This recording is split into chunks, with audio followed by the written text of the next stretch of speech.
esta xornada que vai a inaugurar o señor conselleiro e tendo en conta pois, o apretado da súa axenda, xa lle vamos a pasar a palabra. Moitísimas grazas pola vosa presenza.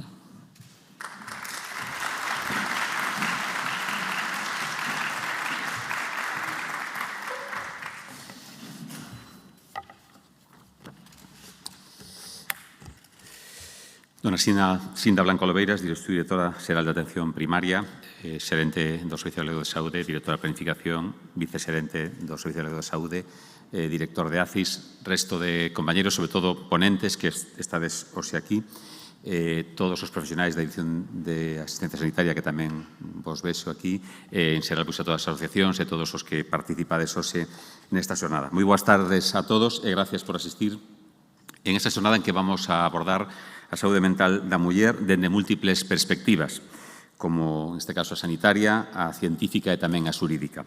Dende a Consellería de Sanidade estamos fondamente comprometidos con esta temática. Justamente a semana pasada asistíamos a un acto no que se reflexionaba sobre a ollada coa perspectiva de xénero no ámbito xeral da saúde. E que representa máis un reto para todos nós, o reto de facer que o noso sistema sanitario aborde as diferencias en saúde entre homes e mulleres tamén dende múltiples ópticas. Conscientes desta realidade, en Galicia vimos de iniciar un proceso participativo de cara a elaborar a nova Estrategia Galega de Saúde, coa que poremos a saúde da muller no centro de todas as políticas sanitarias, como contábamos precisamente nesa xornada. Esta estrategia incorpora o enfoque de xénero na súa planificación e en programas asistenciais, así como tamén nos ámbitos de investigación. E xa no que atinse a saúde mental na muller, tema central destas xornadas, quero poñer en valor o Plan Galego de Saúde Mental, un plan galego post-Covid para o período 2020 e 2024, con 5 eixos nos que se priorizan 98 proxectos. En previsión do impacto que tivo a pandemia, esta estrategia estaba elaborada de antes da chegada da pandemia, pero antes de presentala chegou a pandemia e adaptouse os seus contidos para poñer especial relevancia no reforzo dos recursos na atención á saúde mental, na infancia e na adolescencia, fundamentalmente, así como tamén a atención aos nosos maiores por ser un dos temas da máxima prioridade. Precisamente, un dos eixos arredor dos que xira ese plan refírase á saúde mental na infancia e na adolescencia, como decía. Entre as actuacións prioritarias que se marca está o compromiso coa creación deses hospitais de día infanto-xuvenís nas 7 áreas sanitarias. Este ano comenzará a funcionar o Hospital de Ferrol e o da Coruña e, polo tanto, pecharemos xa ese compromiso tamén coa incorporación de Pontevedra. Por outra banda, en cada unha destas unidades contratouse un novo profesional de psiquiatría, un de psicología clínica, un de traballo social e outro de enfermería de saúde mental. O plan previu reforzar a capacidade de sanidade pública galega para atender aqueles rapaces cuyos ingresos non poidamos evitar. Iso supón a creación tamén dunha segunda unidade de hospitalización infanto-juvenil para o tratamento da patoloxía psiquiátrica aguda grave na infancia e na adolescencia. En este caso, vais ubicar esta nova unidade no sur de Galicia para completar a que actualmente temos en Santiago. 6 plazas en Santiago e 12 plazas que haberá nesa nova unidade. E que vai, polo tanto, permitir duplicar e incluso triplicar, segundo os casos, as camas disponibles para ese tipo de ingresos. E vai acompañado tamén, por suposto, dunha nova dotación de recursos humanos, neste caso con 2 psiquiatras, un psicólogo, un terapeuta ocupacional, un traballador social e un amplo equipo de enfermería especializado en saúde mental para garantir a atención ás 24 horas do día. En outubro tamén presentamos, junto á Consellería de Educación, un novo protocolo de prevención e actuación nos ámbitos sanitario e educativo ante o risco suicida infanto-juvenil. Profesionais da psiquiatría, dos servicios de orientación educativa, traballo social, de pediatría, de atención primaria e do 061 e incluso da Fiscalía de Menores traballaron arreo para sacalo adiante. Este documento conecta coas liñas estratégicas do Plan de Prevención de Suicidio de Galicia e co propio Plan Galego de Saúde Mental, ao que antes me refería. Do protocolo surden vías rápidas para a derivación á saúde mental. Con todo, estas actuacións non poderían entenderse sen un reforzo de persoal. Un dos obxectivos do plan era contemplar, a finais do ano 2024, un total de 241 novas incorporacións, con respecto ao que tiñamos no ano 2020. Os orzamentos do 2023 xa reflitan en persoal de saúde mental un incremento de 10 millóns de euros respecto ao que tiñamos antes de iniciar o plan. En concreto, iso traduciuse na contratación de 130 profesionais xa a día de hoxe. Impulsamos, ademais, unha lei de medidas extraordinarias para plazas de difícil cobertura, con ámbito xeral, especialmente en atención primaria e en pediatría, tamén nos hospitales comarcais, pero incluindo tamén, de xeito específico, os servizos de saúde mental. Neste ano 2023, cubriremos por concurso de méritos sen oposición 170 prazas, en este caso de psiquiatría, psicoloxía clínica e enfermería especialista. Nesta xornada tamén teremos a oportunidade de reflexionar sobre un tema que necesita a máxima visualización, como é a violencia de xénero. No ámbito sanitario coñecemos a trascendencia deste grave problema e o seu impacto na saúde. E somos conscientes da importancia que teñen as nosas actuacións para detectalo e contribuir a eliminalo. No Servicio Galego de Saúde contamos cun grupo de traballo interdisciplinar que, entre as súas funcións, destaca a formación de profesionais e a colaboración no deseño de actuacións e programas públicos en materia de violencia de xénero no ámbito sanitario. Froito desta implicación, xorden traballos como procedemento de cribado e actuación en saúde, elaborado a finais do ano 2020, fundamental para mellorar esa detección temprana e establecer as pautas normalizadas que sirvan de guía na búsqueda activa de mulleres en situación de violencia de xénero que acoden aos centros sanitarios do Sergas, especialmente no ámbito da atención primaria. No ano 2022, o Observatorio Galego de Violencia de Xénero aprobou o procedemento de atención a mulleres víctimas de agresión sexual e o procedemento de actuacións do Sergas nos casos de sospeita de sumisión química. E o procedemento tamén de acompañamento e protección de mulleres en situación de violencia de xénero. Este procedemento prevé a creación dunha vía rápida de atención sanitaria e psicosocial a mulleres, nenas e nenos en situación de violencia de xénero, en colaboración cos dispositivos e asentes implicados nesta atención. Con todo, no relatorio sobre igualdade e saúde mental e violencia de xénero en saúde mental contaremos con profesionais que afrontarán nesta realidade dende outras ópticas, como decíamos antes.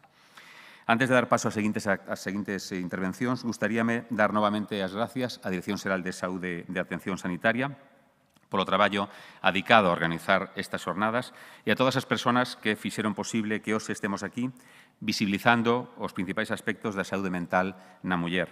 Gracias tamén a ACIS, neste caso no nome do seu xerente, e aos relatores, decía antes, por compartir connosco o voso coñecemento e aportarnos a vosa perspectiva. E, por último, tamén quero poñer en valor o traballo, o papel das asociacións de enfermedades mentais, das que aquí temos unha amplia representación. Tamén mención especial, en este caso, ao patrocinador, o SUCA, por facilitar os traballos para poder facer que esta xornada hoxe, como digo, sea unha realidade.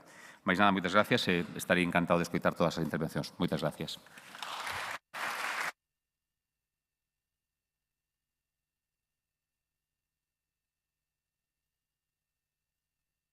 Bueno, por favor, as persoas que van a estar na primeira mesa. Aquí, me toca aquí. No, unha, dos, sí, aquí. Bueno, como saben, esta mesa consta, esta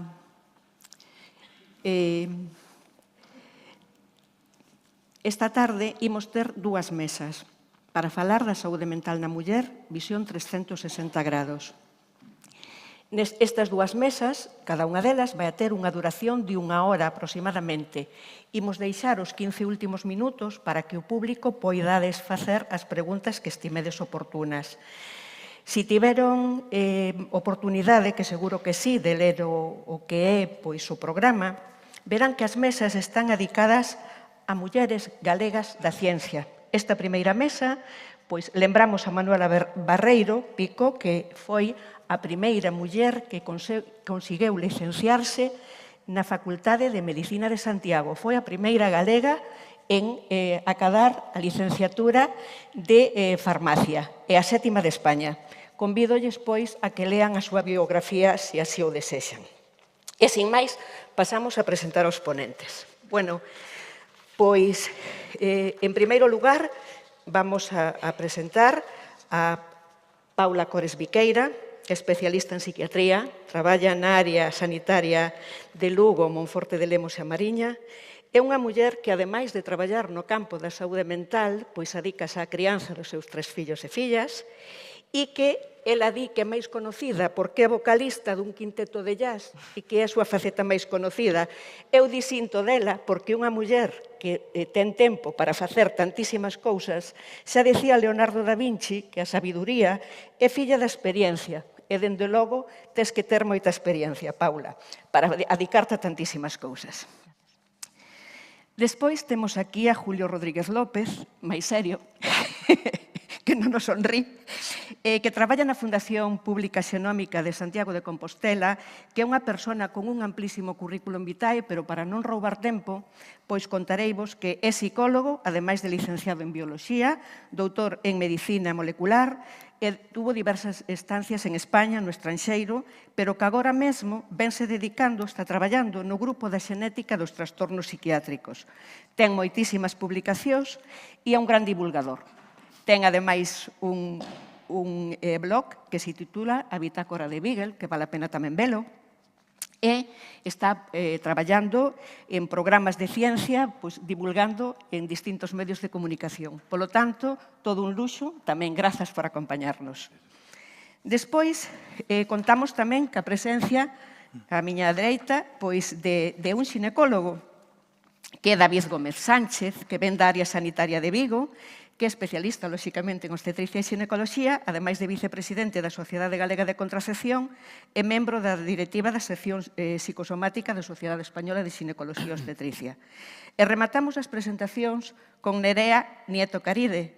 Nerea, é unha paciente que ten a grandeza de que nos vai a transmitir a súa experiencia como voz do paciente e que nos vai a decir que cousas boas atopou cando lle tocou ser paciente e tamén as cousas que queremos mellorar. Así que, grazas a todos vos e, abrimos xa a quenda de preguntas. Paula, queríamos que primeiro que nos fagas un breve resumen de como quedou a situación en saúde mental en xeral despois da época COVID, da pandemia que sufrimos, e en particular no caso das mulleres. Grazas. Sería descortés non dar as grazas, xa que temos moi pouquinho tempo, pero vou dar as grazas por invitarme a participar nesta xornada. O que me preguntas, recentemente se publicou o estudio da OMS, que xa contesta un pouquiño esa pregunta, no que se demostra efectivamente o que xa sospeitábamos, que se incrementou durante a pandemia a demanda de atención psiquiátrica, e tamén outra cousa que sabíamos, por desgraza, que os servizos de saúde mental foron os que máis se viron limitados ou a dificultad para chegar a eles durante a pandemia. En concreto, o que se sabe é que afectou especialmente aos nenos e os adolescentes e as mulleres tamén, por suposto, foron un dos grupos nos que máis afectou a saúde mental. Por que? Vamos a preguntarnos o por qué. Por un lado, durante a pandemia sucedeu que tuvemos un medo terrible a enfermar, un medo terrible a morrer. Despois deuse unha circunstancia para a maior parte da población descoñecida, que era o illamento, a soidade, o non poder compartir experiencias cos nosos grupos de apoio. E, por outro lado, tamén houbo unha interrupción da vida cotidiana. Entón, eso, remediablemente traduciuse nunha forma de enfermar. Eu creo que tampouco, desde o punto de vista da muller enferma de saúde mental, tamén se sabe que enfermaron máis, empeoraron, a súa saúde mental empeorou durante a pandemia. É difícil falar de por que enferman máis as mulleres durante a pandemia. É moi difícil falar desto se non falamos desde unha perspectiva de xénero e se non falamos dos condicionantes de xénero. Pero pasa que estaríamos aquí moitísimo tempo falando. Pero, a muller viuse especialmente limitada na súa actividade porque tuvo que teletraballar e, ademais, encargarse do que se supón que ten que facer unha muller na sociedade actual, que cuidar os fillos, cuidar a familia, cuidar as persoas dependientes. Entonces, todavía, eso claramente podese ver que houve unha sobrecarga de traballo que foi moi difícil de manexar. Eso, asumado a que non podemos buscar ese ratiño de ocio que tiñamos na vida cotidiana, moito peor. As diferencias tamén se viron no tema da violencia de xénero, que ese é outro tema, que tamén se incrementou moitísimo a violencia de xénero, a violencia sexual durante a pandemia. Moitas gracias, Paula. E pasamos a preguntarlle ao Dr. Rodríguez López se a hora da enfermedade mental pesan máis o externo ou pesa máis a xenética? Ou interaccionan entre eles?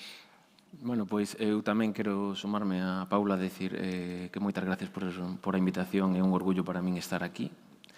E, bueno, que tamén moitas gracias por a pregunta, porque din por aí que non eres un xenetista hasta que non che fan a pregunta de que máis importante é xenético e ambiente.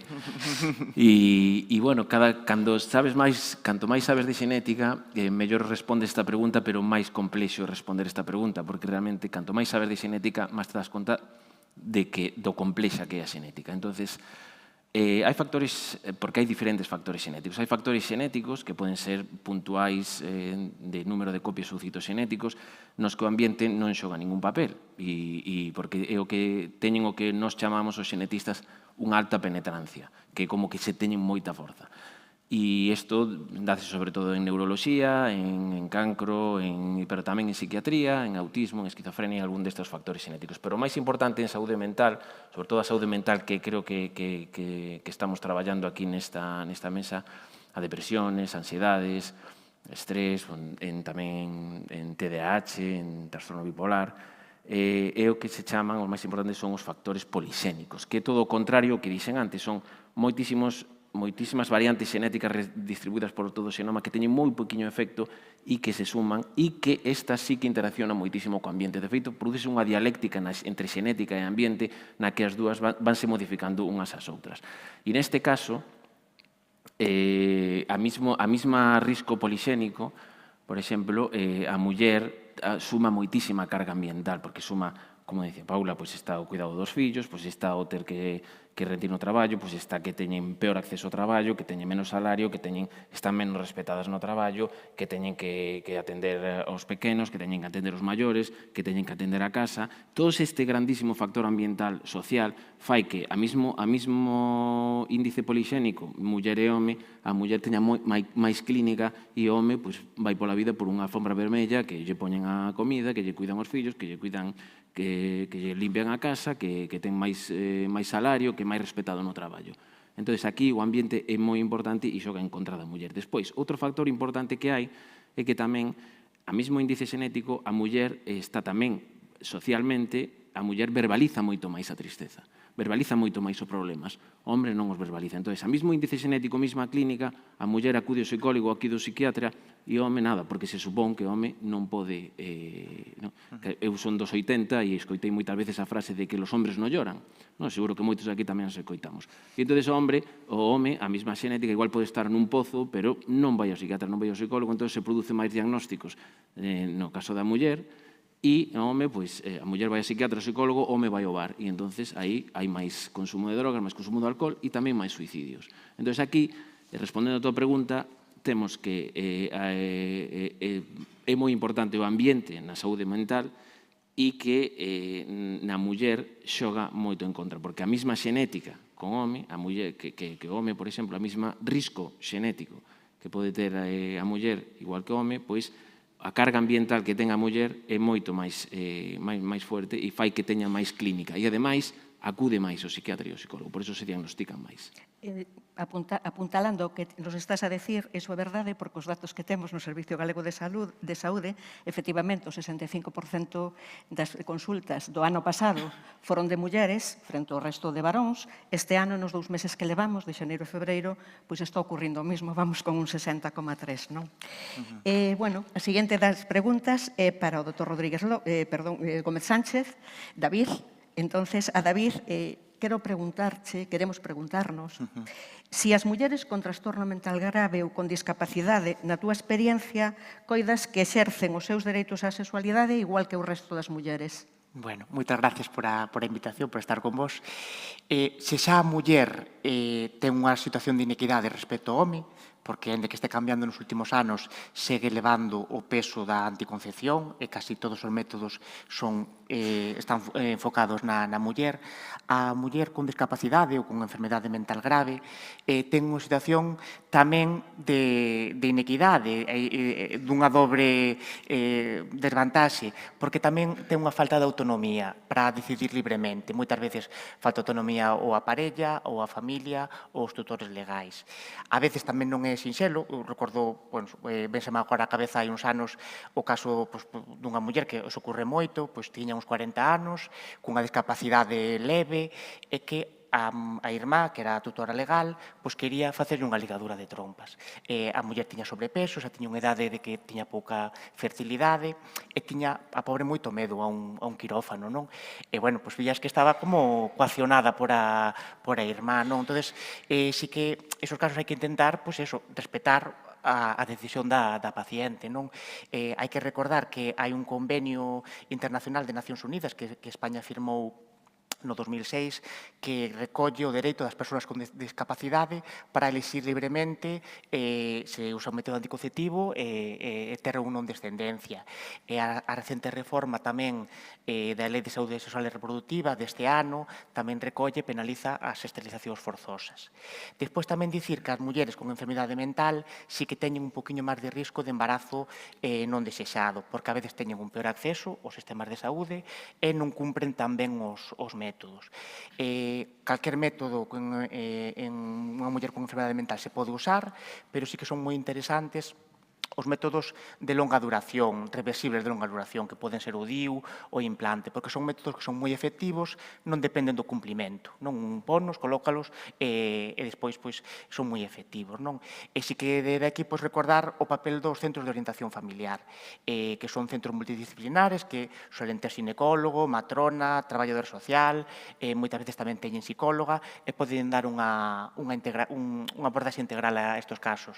É desexable reforzar os que xa temos e eu creo que debían tela todas as áreas sanitarias e incluso os hospitais comarcais. Pode ser algo positivo. Moitas gracias, David.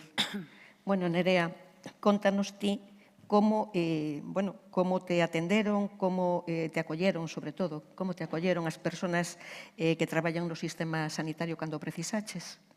Buenas tardes. tardes. Igualmente agradecida por la invitación. Y bueno, de entrada la atención primaria no fue muy correcta, por decirlo. Entiendo que no hay medios, que no hay tiempo, no sé muy bien, pero la primera atención no fue buena. Yo me sentí bastante desorientada. Para empezar, es algo que te cuesta muchísimo detectar qué es lo que estás sintiendo. Yo soy una persona muy fuerte, nunca me había encontrado con un problema tal, ni lo reconocía y me costaba. Incluso una vez ya bien atendida, que me consideré así después, me costó entender por lo que estaba pasando. Entonces, de entrada, tengo que decir que es una atención un poco escasa. Yo después, bueno, pues por vueltas de la vida, acabé en un equipo, una unidad, no sé muy bien cómo expresarme, con un psiquiatra, una atención un poco más directa, y ahí pues sí que tengo que reconocer que una atención increíble, muy personal. Principalmente, yo creo que el problema que yo viví y el que veo en muchísima gente a mi alrededor, pues porque ahora lo podemos hablar de otra manera, y yo al vivirlo precisamente me encontré esto, es que nadie te explica muy bien. Yo comencé un tratamiento sin prácticamente entender por qué me tenía que tomar todo eso. Yo empecé, pues, como cada uno empezamos a nuestra manera o como sea, mi situación fue ansiedad y lo sentí físicamente. Yo soy una persona, no era muy nerviosa, y es cierto que de un tiempo para aquí pues yo me encontraba mal hasta que acabé en ataques de pánico, podríamos decir. Entonces ahí fue cuando decidí ir al médico, porque yo me caía literalmente al suelo. Y desde ahí hasta que conseguí o tuve la grandísima suerte de tener la segunda atención que os comento, pues me sentí muy perdida. Incluso recurría a lo privado porque yo no tenía más que la atención de mi médico de cabecera en este caso.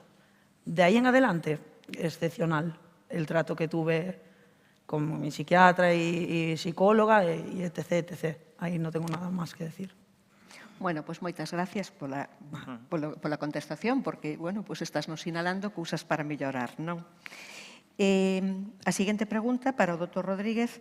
A saúde en xeral na muller nunca foi unha prioridade unha prioridade de estudio aparte no campo de investigación.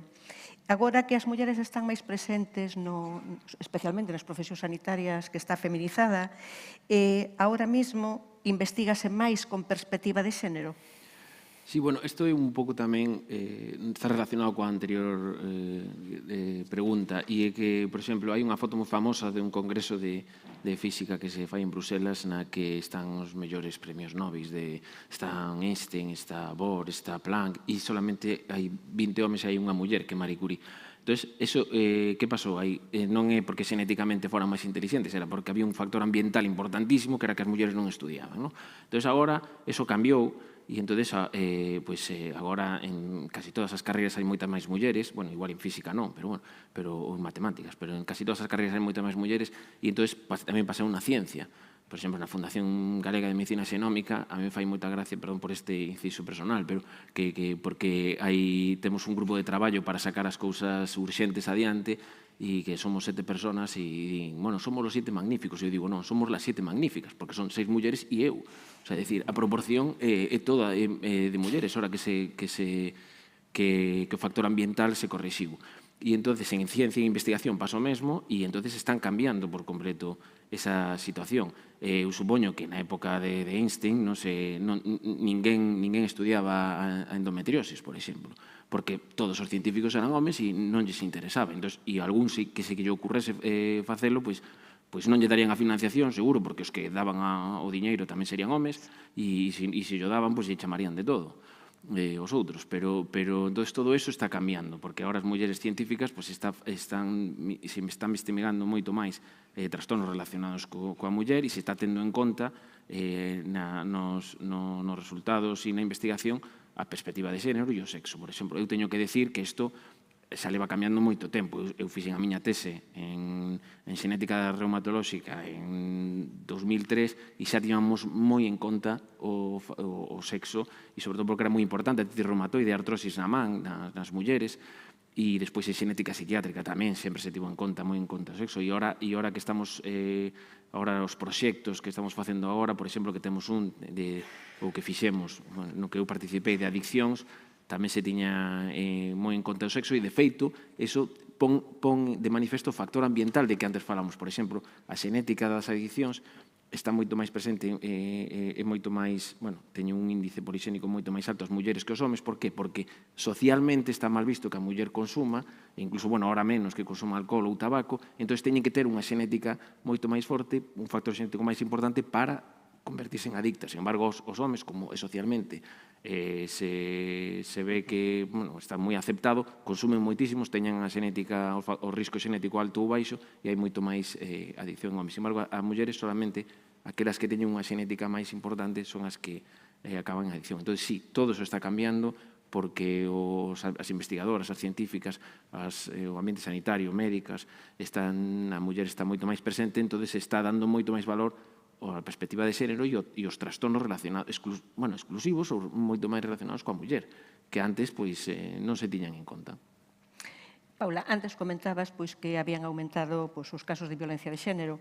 Estos casos aumentaron máis nas persoas que teñen algunha discapacidade, algún trastorno mental, estén diagnosticadas de algunha enfermedade mental? Tedes constancia? A verdade é que un pouco na línea... Pois constancia bibliográfica pouca. Parece que hai aí outro factor, unha cousa oscura que non se acaba de publicar con claridade. Non hai moitos estudios que nos digan se a violencia de xénero é máis frecuente en mulleres con enfermedade mental ou con algún tipo de discapacidade. Hai moi poucos estudios.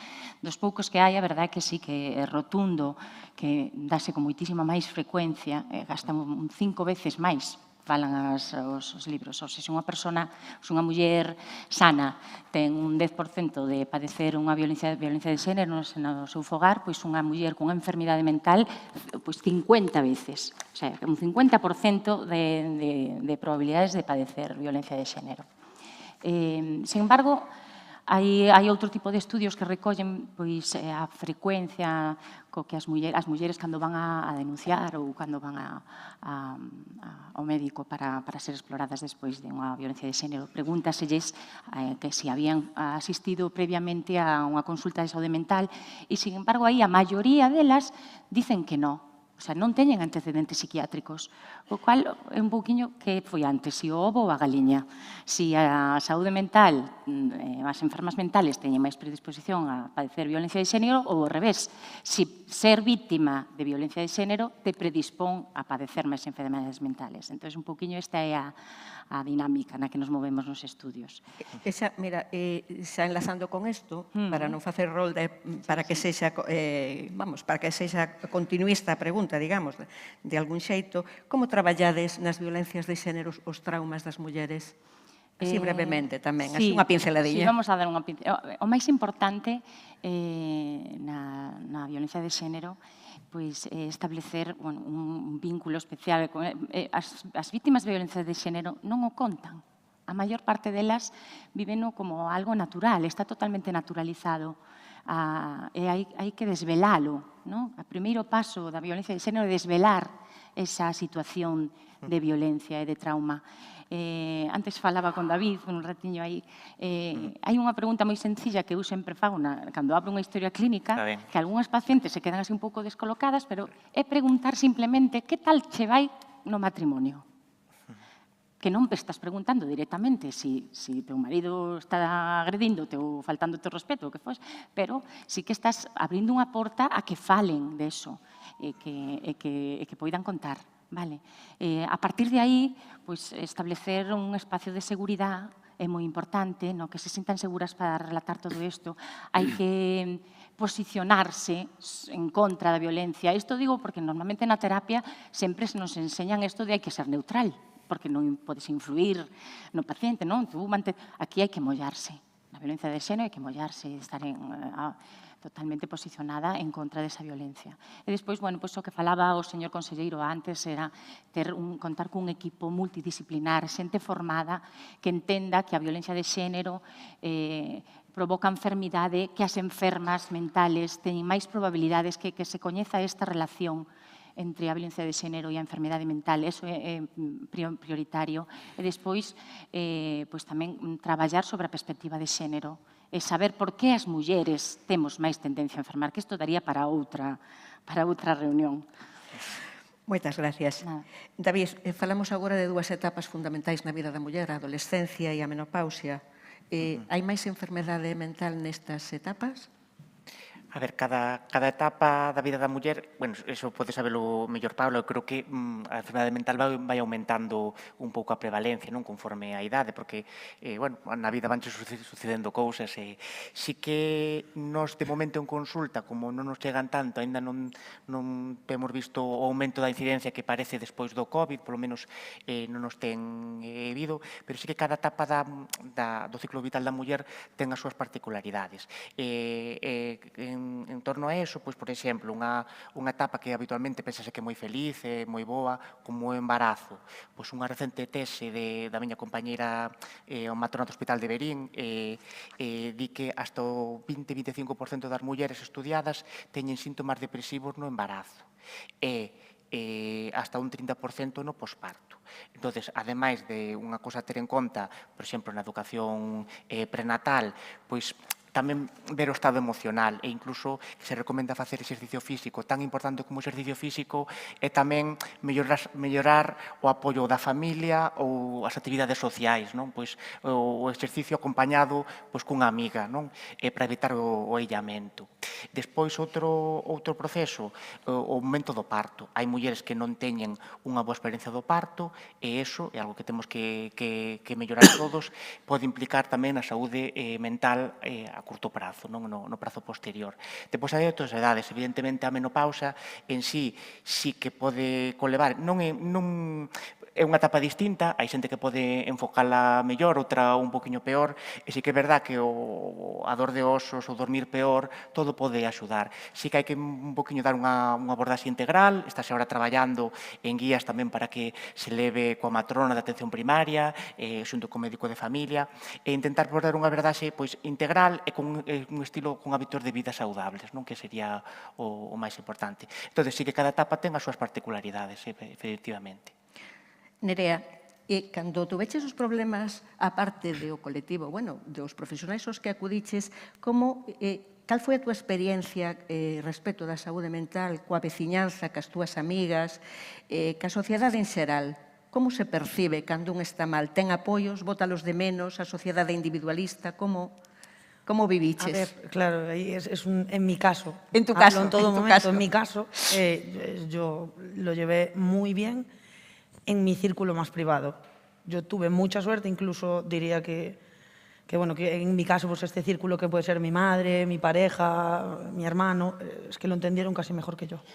Es verdad que a veces tienes que vivirlo en tu propia casa, incluso yo misma tengo opinado sobre otras personas bueno, qué fácil, ¿no? Es decir, tengo depresión, hasta que te ves metida en el problema. Y después, en general, nunca sentí ningún tipo de rechazo.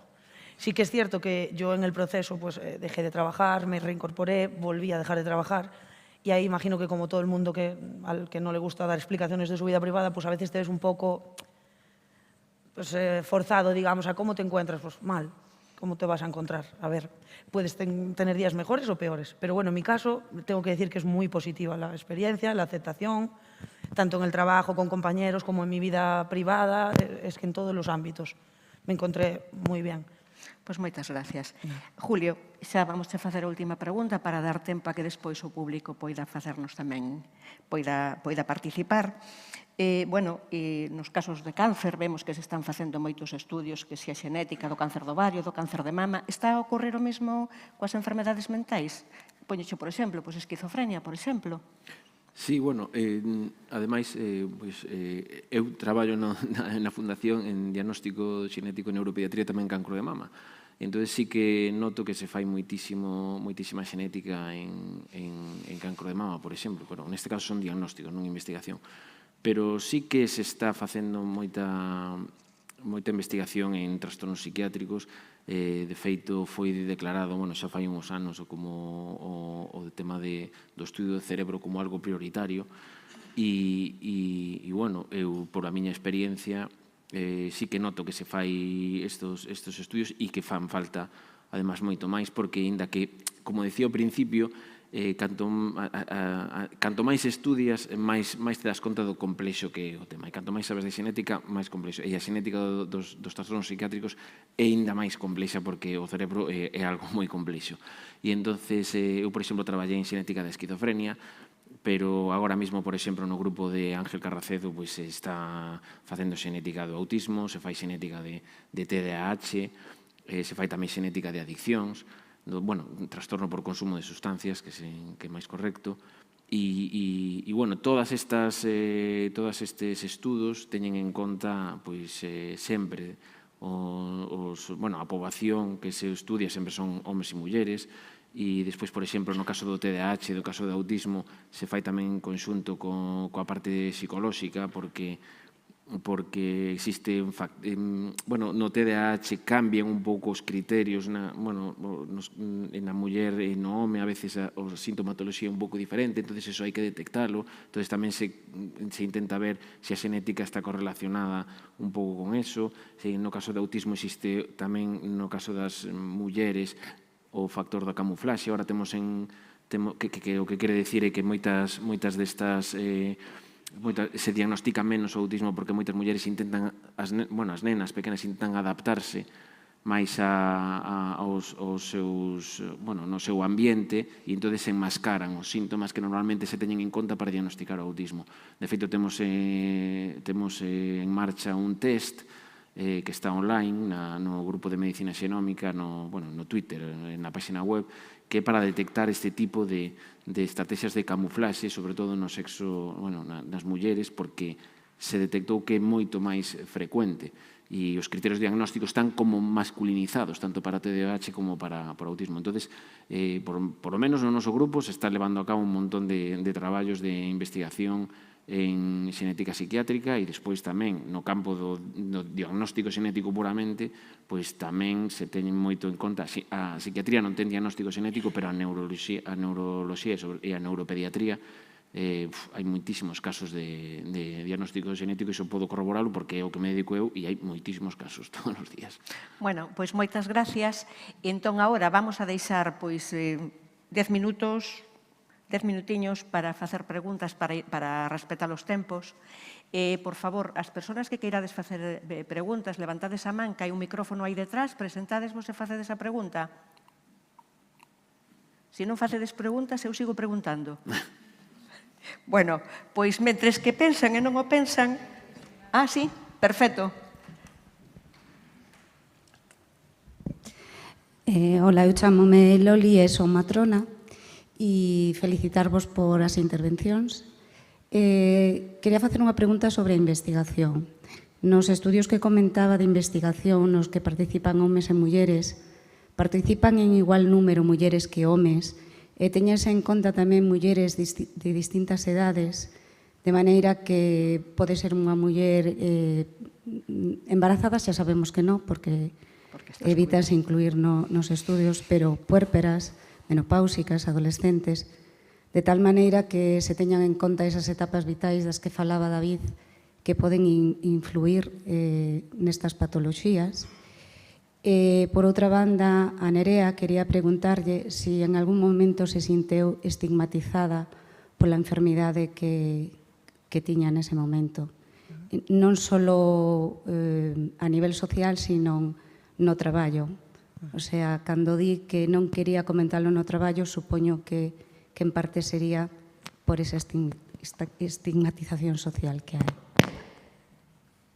Sí, podes responder, Nerea. No, quizá aí no encontré las palabras, no me sentí en ningún momento así. Me refería a que, sobre todo en el ambiente laboral, no porque nadie me fuera a juzgar, sino porque es donde dejé de ver durante una larga temporada a mis compañeros, donde me sentía un poco más obligada a dar explicaciones, pero no, nunca me sentí juzgada, sino que era donde quizá más me incomodaba a mí las reincorporaciones, porque era donde no era mi círculo tan cerrado y donde me podía encontrar un poquito más incómoda. Pero jamás me sentí, nunca nadie yo no sentí eso, no me sentí juzgada, ni no puedo decirlo, la verdad. Nesta segunda pregunta, Loli, despois, na segunda mesa, ao final de todo, vai haber tamén unha representante de todos os pacientes da Asociación da Federación de Pacientes e entón, bueno, pois podeche contestar con máis amplitude porque Nerea xa dixo no primeiro momento que ela contaba a súa experiencia e como eso, eu pactado con ela ademais. David, queres contestar? Algún de vos quere o Julio, que queredes contestar a primeira pregunta de Loli, que decía, Loli, na primeira pregunta, o que estaba a preguntar era se cando se fai un estudio de investigación, lóxicamente, pois se agrupas por edades, por sexos, bueno, todas esas cousas e excluía o embarazo, estamos pensando que, claro, se non estou facendo un estudio de investigación sobre a gestación, claro, era o que estabas preguntando, non, Loli? Non, precisa, por favor, entón. No, que non, miras. Sí, eu creo que entendín ben a pregunta. É moi boa pregunta, porque igual que ao principio, na primeira resposta que fixen, dixen que a mesma xenética, hombres e mulleres, a muller ten moita máis carga ambiental, pero olvidouseme dicir, porque o tiña preparado, que hai unha carga que é biolóxico-ambiental, porque a muller pasa que non pasa ao home, pasa por a menstruación, por o ciclo menstrual, por o embarazo, por a lactancia e por o parto. Como ben dixo David, hai a depresión posparto e hai embarazos que tamén teñen depresión. Entón, a mesma xenética, o home non pasa por eso, a muller sí que pasa por eso e pode ter clínica.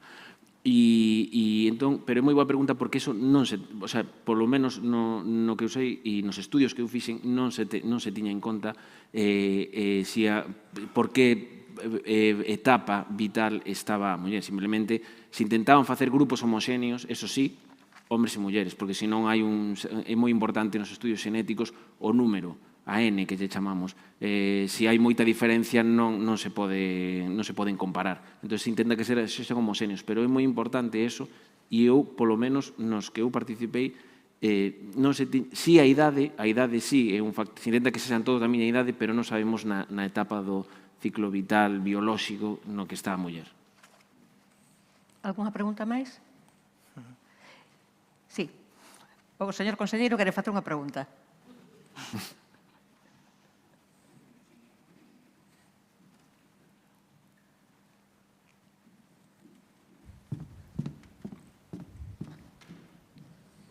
Gracias. Bueno, en primer lugar, por suposto, enhoraboa pola mesa, polas intervencións, e gracias, Inda, por esa moderación. Decías ti, Inda, precisamente que o 65% das consultas de saúde mental eran pedidas por mulleres, non? Podemos estar tranquilos e decir que as mulleres acceden igual que os homes ou incluso máis ás consultas de saúde mental? Ou aínda, a pesar dese 65%, creedes que hai aí un sesgo e terían que ser moitas máis, non? Tendo en conta, ademais, os aspectos que decías agora propios da muller, non?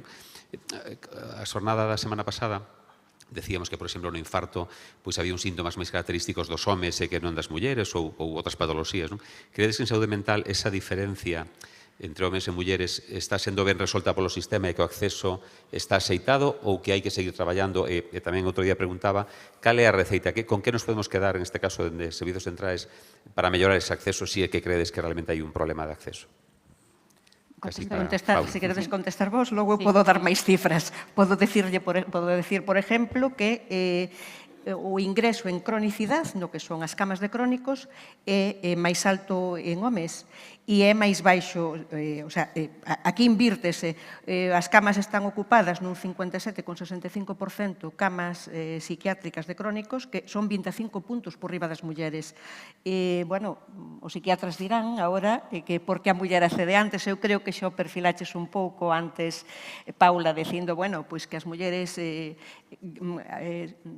interrelacionamos máis, somos máis proclives, digamos, a contar os síntomas e a acceder máis rápido que os homes, e logo te apuntabas, paso vos a palabra, non?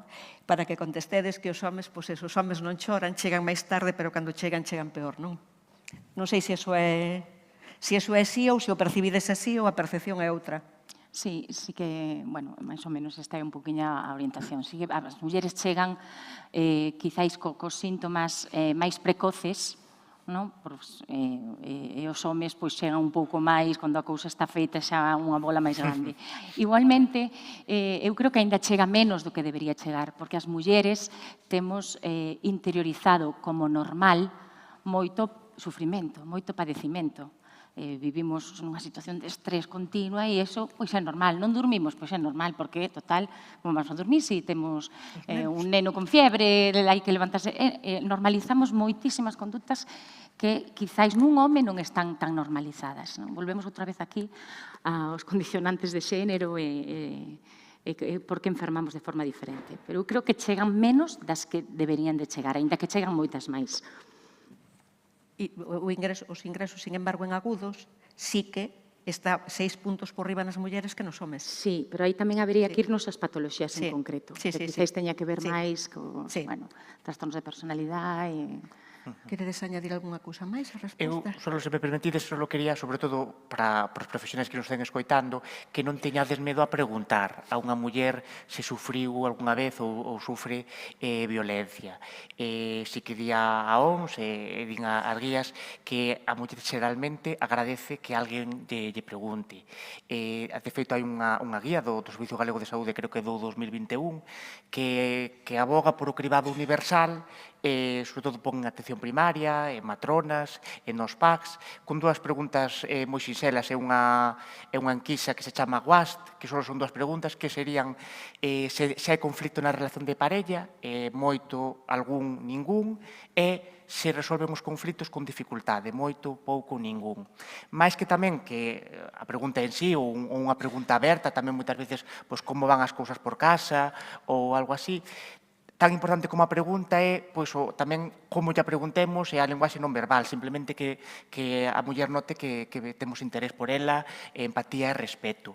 Pode que nun primeiro momento non este preparada e non o diga ou non o recoñeza, pero iso pode facilitar que o seguinte profesional ou a nós, se temos un seguimento dentro dos meses, nos lo diga. Entón, non teñedes medo a preguntar porque non vai empeorar a relación complacente. E se alguén lle parece mal, pode explicar que, como é moi prevalente, que se recomenda preguntalo como quen pregunta unha alerxia ou unha enfermidade. María, Nerea, para pechar, te hablo en castellano porque tú hablas todo el rato en castellano. Para cerrar, ¿con qué recado nos debemos de quedar en la Consellería de Sanidad para mejorar la salud mental, desde tu punto de vista? Es algo difícil de contestar, bueno. Es que no quiero que parezca que tuve una pésima experiencia, y creo que me expliqué, entonces voy a intentar ser breve. Muy breve, por favor. Quizá un poquito más de atención en la primaria, se puede decir, en las primeras atenciones.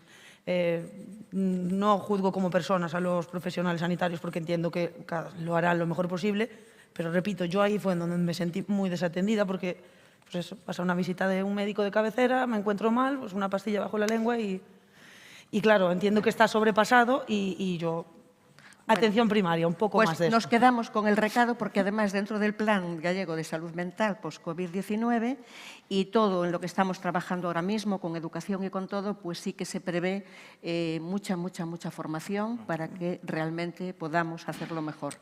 Muchas gracias por vuestra participación a todos. Gracias también a la Alianza Osuka Lumbec, al consejero de Sanidad, a nuestra gerente, a todos vosotros y pasamos a la segunda mesa, por favor.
Bueno, moi boa tarde. Eu son Isabel Pichel e quero darlle as grazas a quen organiza esta xornada, grazas á Alianza Otsuka e Ludwig, tamén grazas á Axencia de Coñecemento en Saúde, a CIS Sergas, e tamén grazas á Dirección Xeral de Atención Primaria.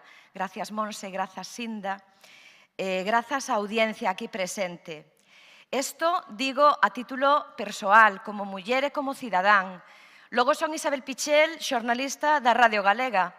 Entón, no ámbito profesional e dentro do que é a miña participación aquí, é para min unha honra representar o que son os medios de comunicación, que entendo temos tamén un papel fundamental dentro da visibilización e normalización e abrir debates e zonas de escoita.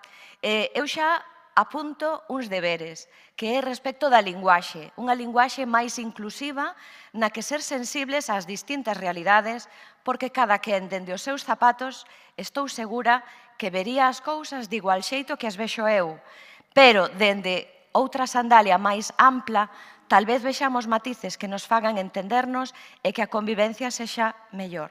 De verdad que agradezo unha xornada así e o gallá haxa máis nas que poidamos falar e tamén escoitar. Na COVID démonos conta, eu particularmente, desta frase que utilizamos moitas veces, de mens sana in corpore sano. O mellor, adicámoslle moito tempo ao corpo e démonos conta da desatención á mente e desa simbiose que ten que haber, desa integridade. Hoxe aquí temos voces interdisciplinarias e nesta segunda parte, nesta mesa, a muller galega que nos inspira é Olimpia Valencia, que dende logo é unha desas figuras ben inspiradoras por todo o que sentiu que debía de facer e desenvolveu ata ben avanzada a idade, entre outras, como primeira xinecóloga de Galicia. Quero presentarvos ás persoas que me acompañan, porque verdadeiramente son voces ben diferentes que se van a sumar xa o que fomos aprendendo da primeira parte. Acompáñame Alexandre García Caballero, ele é psiquiatra do Servicio de Saúde Mental do Servicio Galego de Saúde. Moitas grazas por vir, benvido. Tamén me acompaña Susana López Abella, a Secretaria Xeral de Igualdade. Moitas grazas por vir, benvida. Tamén está Maripaz Filgueira Paz, que é maxistrada especialista en violencia de xénero do Xulgado número 1 de Santiago. Moitas grazas por vir, benvida. E tamén nos acompaña Laura Quintás Lorenzo, do Consello Asesor de Pacientes do Sergas e tamén coordinadora da Comisión Sociosanitaria de Cogami. Moitas grazas por vir, benvida. E comezamos, se lles parece, para aproveitar este tempo, coa primeira das persoas intervinientes, que vai a ser Xandre, se me permites, Xandre. Xa vimos falando un pouco das diferenzas que hai nesa porta de entrada ao Sistema Xeral de Saúde. Eu quixera que, como primeira pregunta, e unha vez acudimos á asistencia psiquiátrica, os datos falan de que xa sabemos que non acudimos por igual, ingresan por igual, que nos podes aportar unha vez entramos no mundo da psiquiatría? Xandre.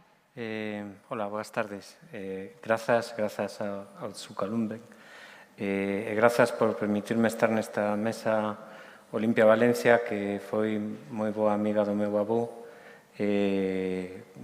No seu xardín xoguei de pequeno Alan Canido, así que para mí é unha honra doble. Vamos a ver, a porta de entrada ao sistema sanitario é a mesma para todos, pero despois hai distribucións que non son aleatorias, non?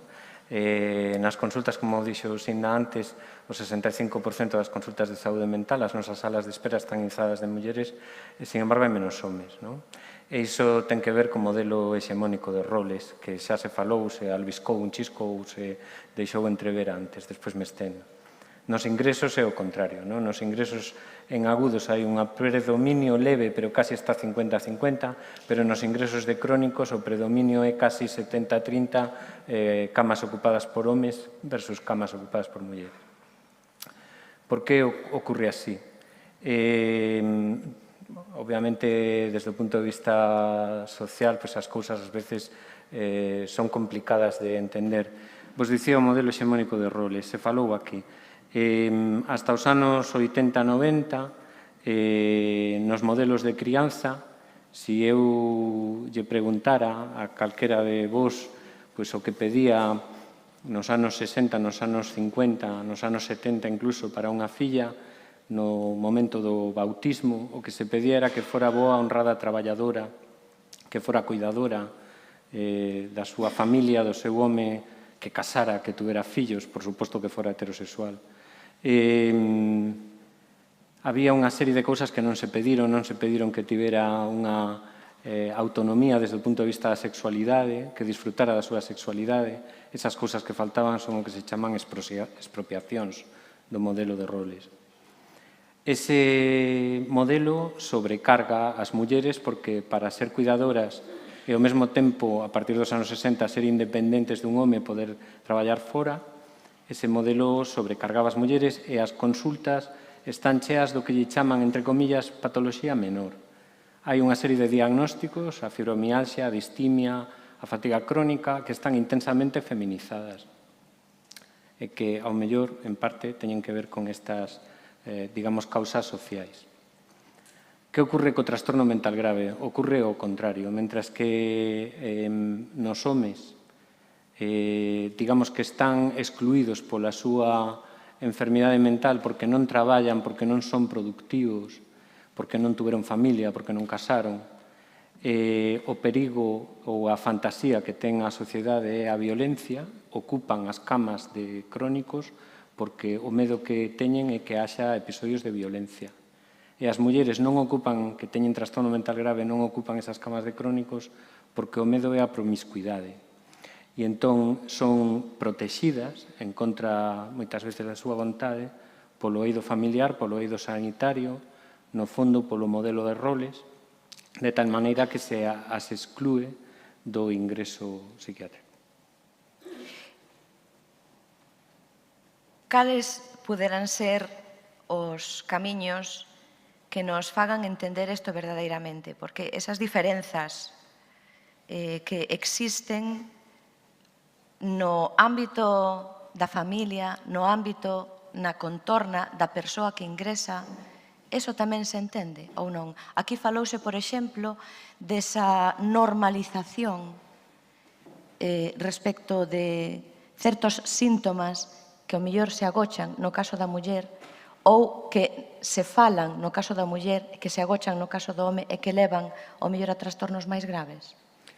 Vamos a ver, eu, en primeiro lugar, diría que moitas veces estamos psiquiatrizando ou psicoloxizando o que é, entre comillas, unha patoloxía social, é un problema social.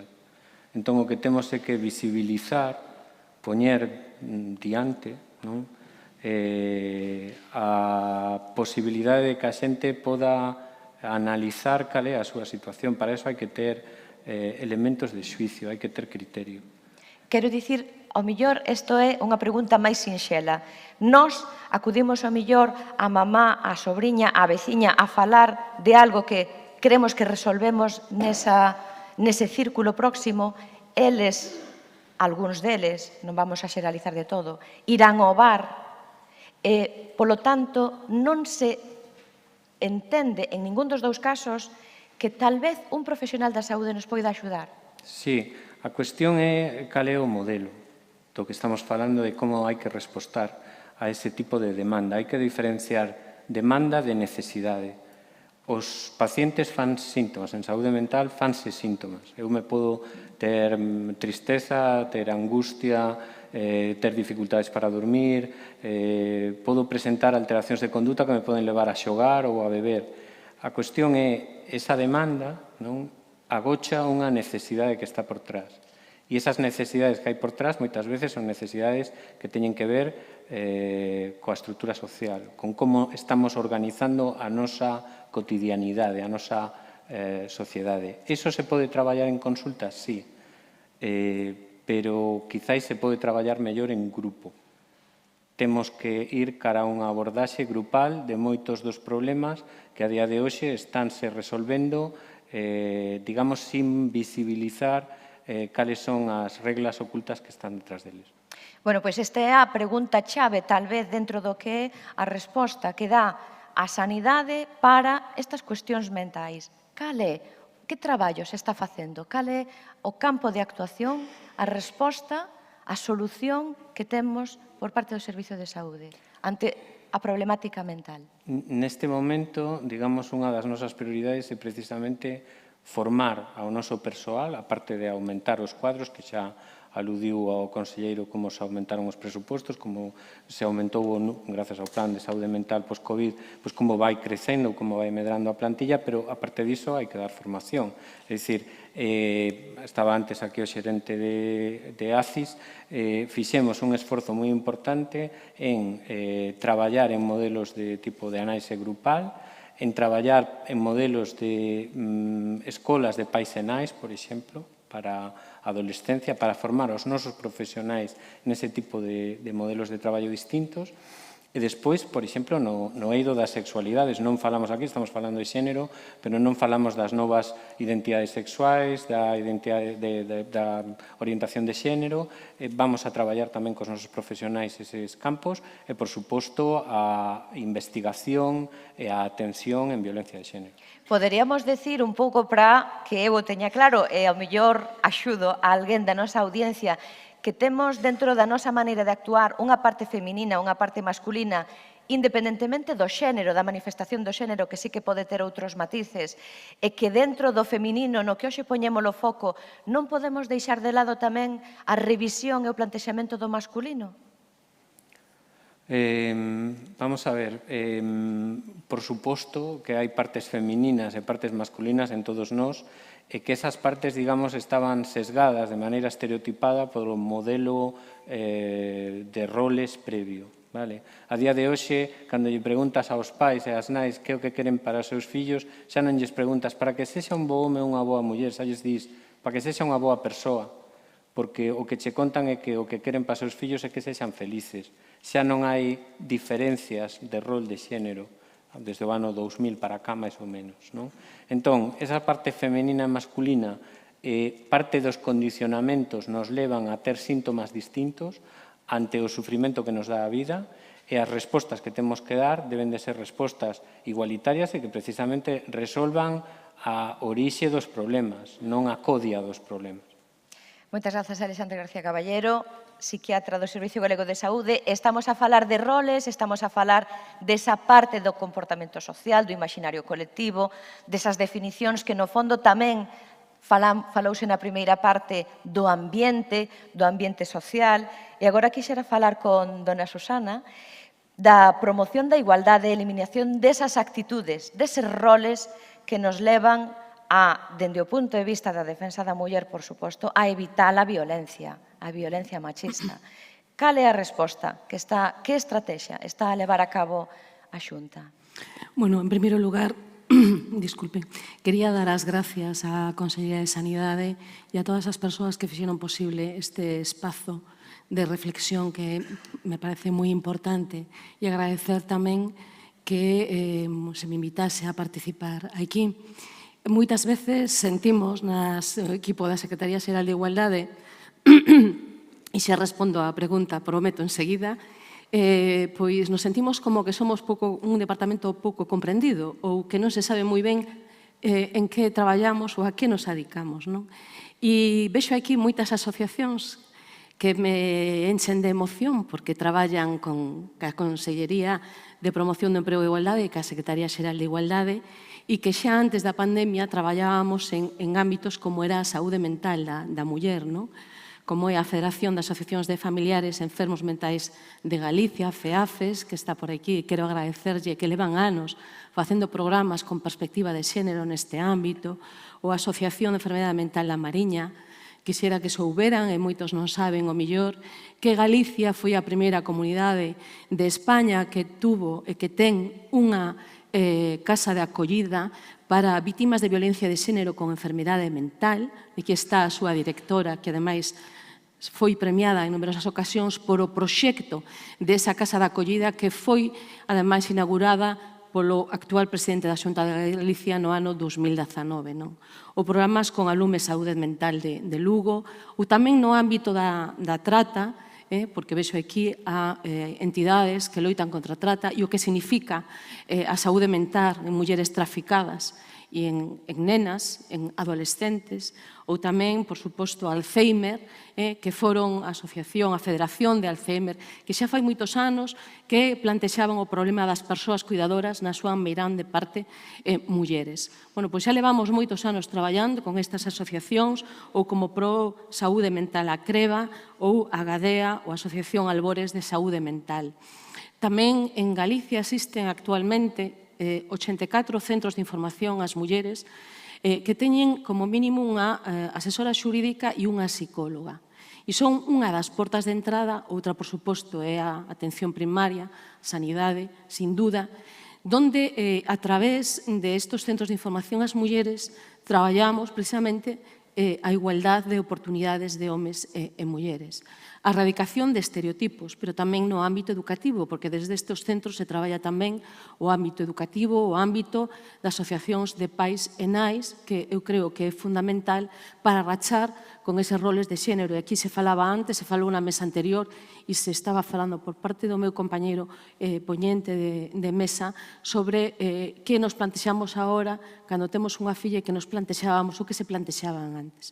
Por certo, aproveito para dar as gracias por visibilizar a dúas grandísimas mulleres, unha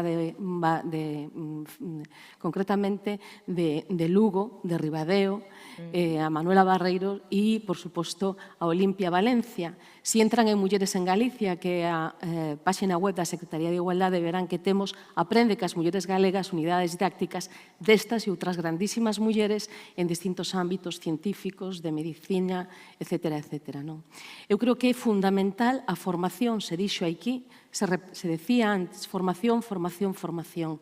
Nadie coñece, e seguro que Paz me vai por unha vez dar a razón, polo menos, que é imposible comprender o que é unha muller víctima de violencia de xénero ou unha muller que ten un problema de saúde mental, e falamos xa dende un ámbito interseccional, tamén no ámbito da discapacidade, da discapacidade multidisciplinar, si non se ten formación. É imposible, e isto os profesionales que traballades no ámbito da psicoloxía, da psiquiatría, o sabedes perfectamente. Sin formación é imposible comprender, atender, empatizar, apoiar a unha muller víctima de violencia machista. Cando falas de formación para profesionais, falas de formación e información para a cidadanía, falas de formación de educación de distintas xeracións, porque claro, a min, por exemplo, particularmente, chamame a atención os datos, os titulares que aparecen na prensa que teñen que ver con xente nova implicada en violencia machista. E non digamos se, ademais, hai agravantes de carácter mental, hoxe centrados aquí na muller. Bueno, agravados por isto. Hoxe vivimos aquí. Os rapaces e as rapazas viven aquí. Viven en Instagram, en TikTok, en Facebook, os máis maiores, non? E iso fai que non vivamos na realidade actual e fai que haxa un montón de problemas no ámbito da psicoloxía e da psiquiatría, precisamente porque os rapaces e as rapazas construyen unha realidade paralela que está prexudicando a saúde mental en xeral de toda a nosa sociedade. Formación para os xornalistas, para as xornalistas, é fundamental para que conten unha noticia nova sin sesgos de xénero. Todavía vemos hoxe cantidad de titulares, se abrimos hoxe o xornal, calquer xornal, vemos cantidad de titulares con sesgos de xénero. Non vayamos á parte deportiva. Eu son unha gran defensora e traballamos moito coa Secretaría Xeral de Deportes no ámbito das vocacións femeninas en deportes non só masculinizados, sino en outro tipo tamén, nos deportes onde están máis as rapazas. Quero dicir que é un traballo total e absolutamente transversal, polo tanto a formación ten que ser no ámbito da educación, no ámbito dos pais e anais. Eu insisto moitísimo. Todas as persoas que estamos aquí sabemos e coñecemos e recordamos que os nosos referentes foi esa avoa, ese avou, o noso pai, a nosa nai, como actuaban, como actúan. E nos marca logo na nosa vida diaria e cando educamos os nosos fillos e as nosas fillas. Se falaba aquí dun tema moi importante, que é a diversidade sexual.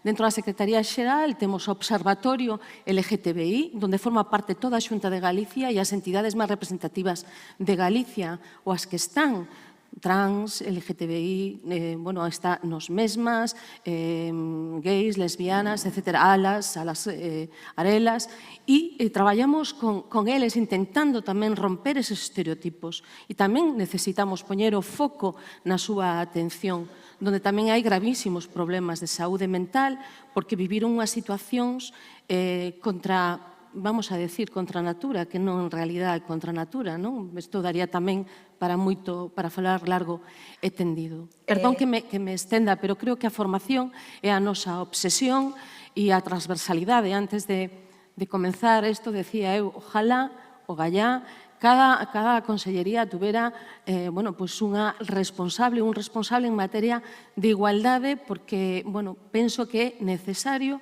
e así evitaríamos o mellor ter unha secretaría, unha consellería de igualdade. Pola parte que corresponde aos medios de comunicación, tamén a linguaxe, de como ás veces, a hora de formular un titular, se non revisamos cada unha desas palabras, xa non somos incluíntes, senón excluíntes. Pero tampouco se trata, porque moitas veces nos chamaban ao departamento de os-as, non? Nos somos os encargados por a Lei Autonómica de 2004, despois no decreto legislativo 2015, no artículo 5, de informar sobre todos os decretos legislativos ou anteproxectos de lei ou proposicións de lei en materia precisamente de linguaxe e perspectiva de xénero. E é moito máis que eso, non? Se trata de, primeiro, visibilizar. Visibilizar é importante. O que non se menciona parece que non existe, non? Eso por un lado, pero tamén para incluir esa perspectiva de xénero necesaria, non?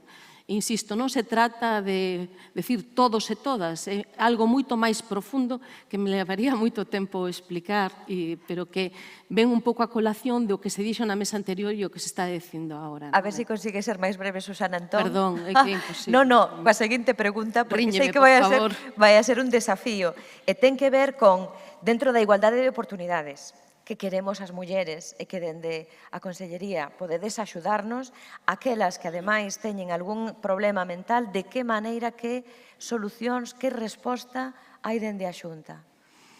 Pois é unha complicada pregunta, non? Eu creo que o que tenemos que facer as administracións, que somos, dende logo, as máximas responsables, temos que traballar conxuntamente, creo que o estamos facendo humildemente todos os departamentos da Xunta de Galicia, como movimento asociativo que sempre vai un paso por diante. Eu creo, sinceramente, que as entidades que estades aquí, e non é por pelotearvos, pero creo que vostedes nos tedes enseñado moitísimas cousas. Por que se crea un movimento asociativo? Se crea ante unha necesidade que non tiña resposta, non?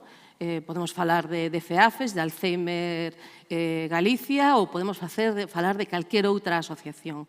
Nacen ou de Down Galicia ou de cada Down que existe. Que pasa?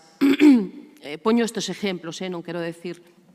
Entón, o que temos que facer as administracións é traballar moito e interactuar. Nos despachos hai que traballar, pero eu sempre digo que onde se aprende é fora dos despachos e escoitando a xente, falando cas usuarias, que o que necesitan. Un traballo de escoita é fundamental, porque senón non daremos resposta ás necesidades. Antes o conselleiro preguntaba, e que podemos sacar desto para que poda aportar a Consellería A?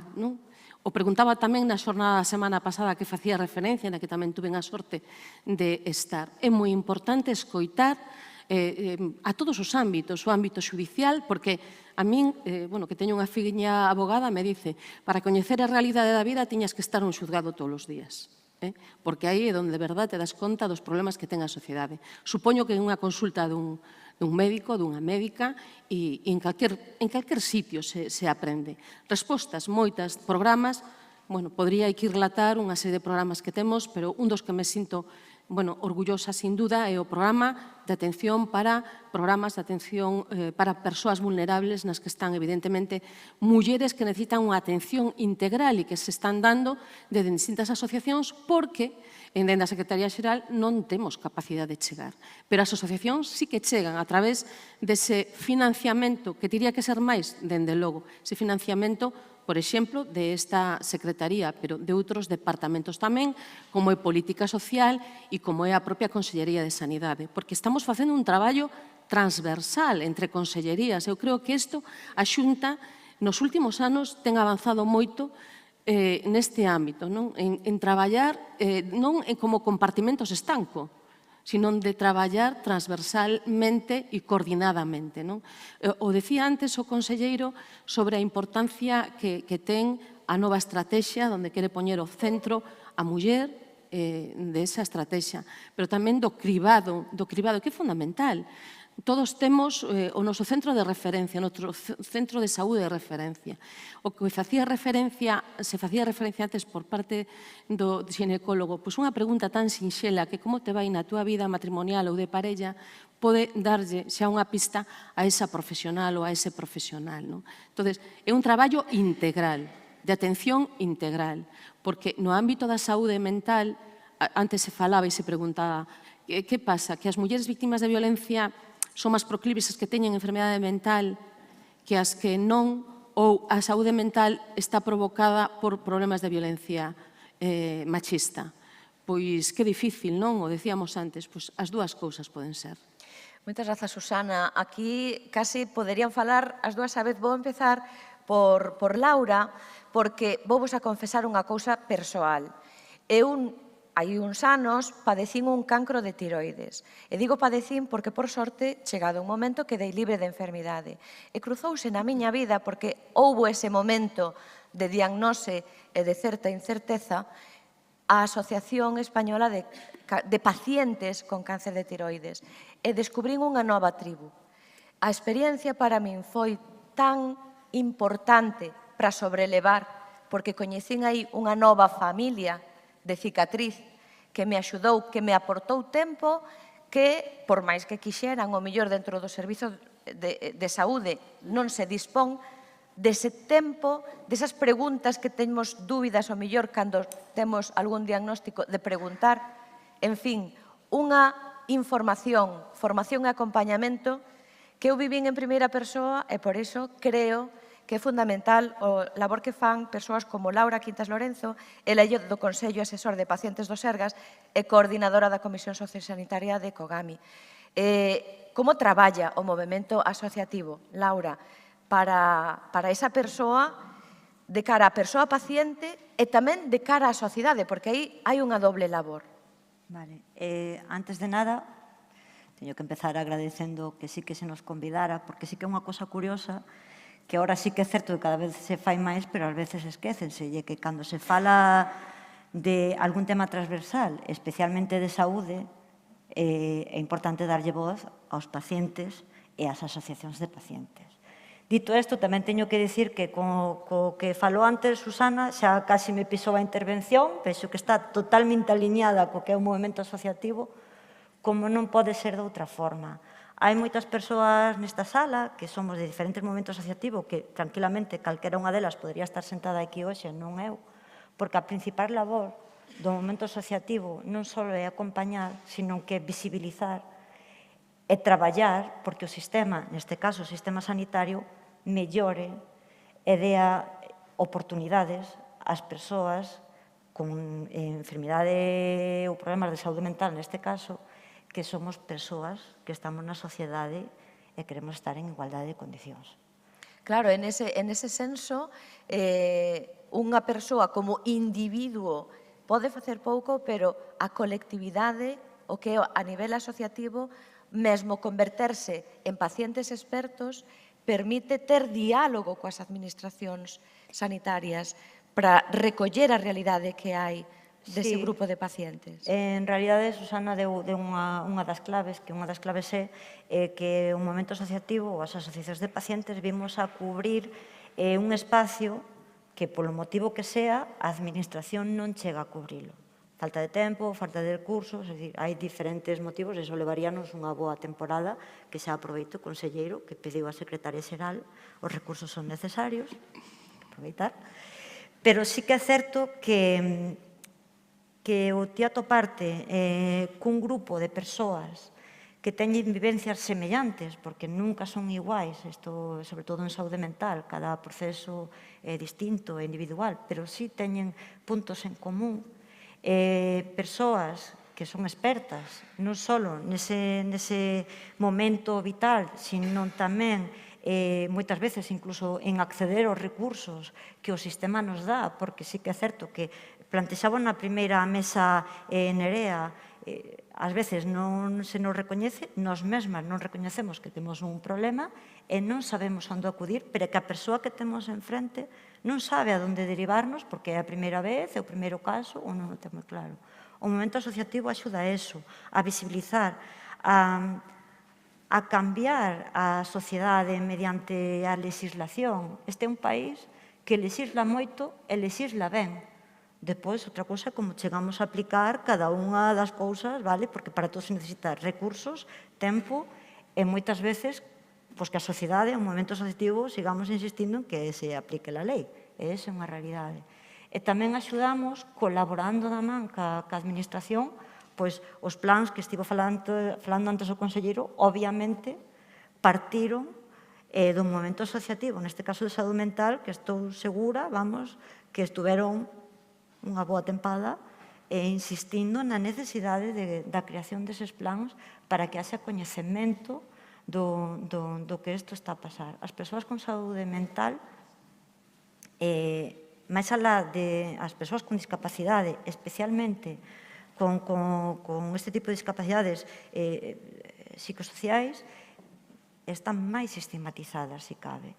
E para que eso cambie, temos que falar delo, poñelo sobre a mesa, e que se desvirtúe ese rol, verdade, que se os homes son máis violentos, as mulleres promiscuas, porque eso é algo que non se fala habitualmente, pero é unha realidade que está na sociedade que temos que romper, porque non é certa.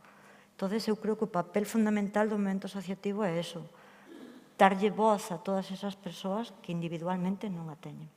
Eu quería preguntarche tamén polo beneficio e polo xeito mellor de actuación do nivel asociativo respecto á realidade urbana, rural, ante o que é o noso foco, non? De persoas, mulleres, que ademais teñen algunha doenza mental. De que maneira se chega a elas e como é a súa realidade? Cidade, rural? Bueno, ríome porque estamos en Galicia, definimos zona rural, vale?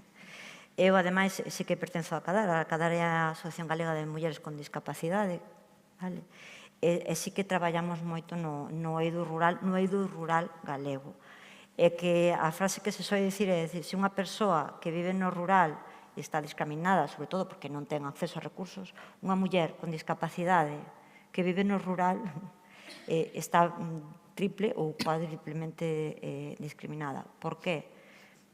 Porque é unha realidade, é dicir, nun entorno urbano temos maior acceso a calquer tipo de servicio. E iso é así, é dicir, non fai falta que che dea datos, que seguramente é evidente. Nun entorno rural, acceder a calquer servicio sanitario ou social a veces é incluso unha utopía, porque non tes forma de facelo.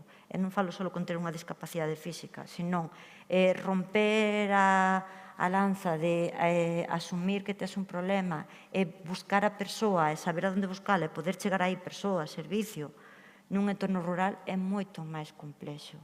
E, sobre todo, porque sí que é certo que as persoas que viven no eido rural, e se falamos de poboación envellecida, isto se agrava, é dicir, están soas, é unha soidade non buscada, non elixida, normalmente están soas porque non hai outra opción. Sí que é certo que tamén pasa, porque isto falábamos en algún momento, verdade, a parte contraria de que ti cando estás nun pobo de moi poucos veciños, ao final estás só, pero todo o mundo sabe da tua vida. Eso é outra realidade. Entonces, quizás se tardan máis en recoñecer según que problemáticas. E a saúde mental é unha delas. Porque están moi estigmatizado. Eu non quero que se enteren de que eu teño un problema e non son capaz de xestionalo. Sobre todo se son unha muller. Como vou estar pasando un mal momento se acabo de ser nai e resulta que ten que ser o mellor momento da miña vida porque é o que me veñen dicindo? É unha parte moi complexa.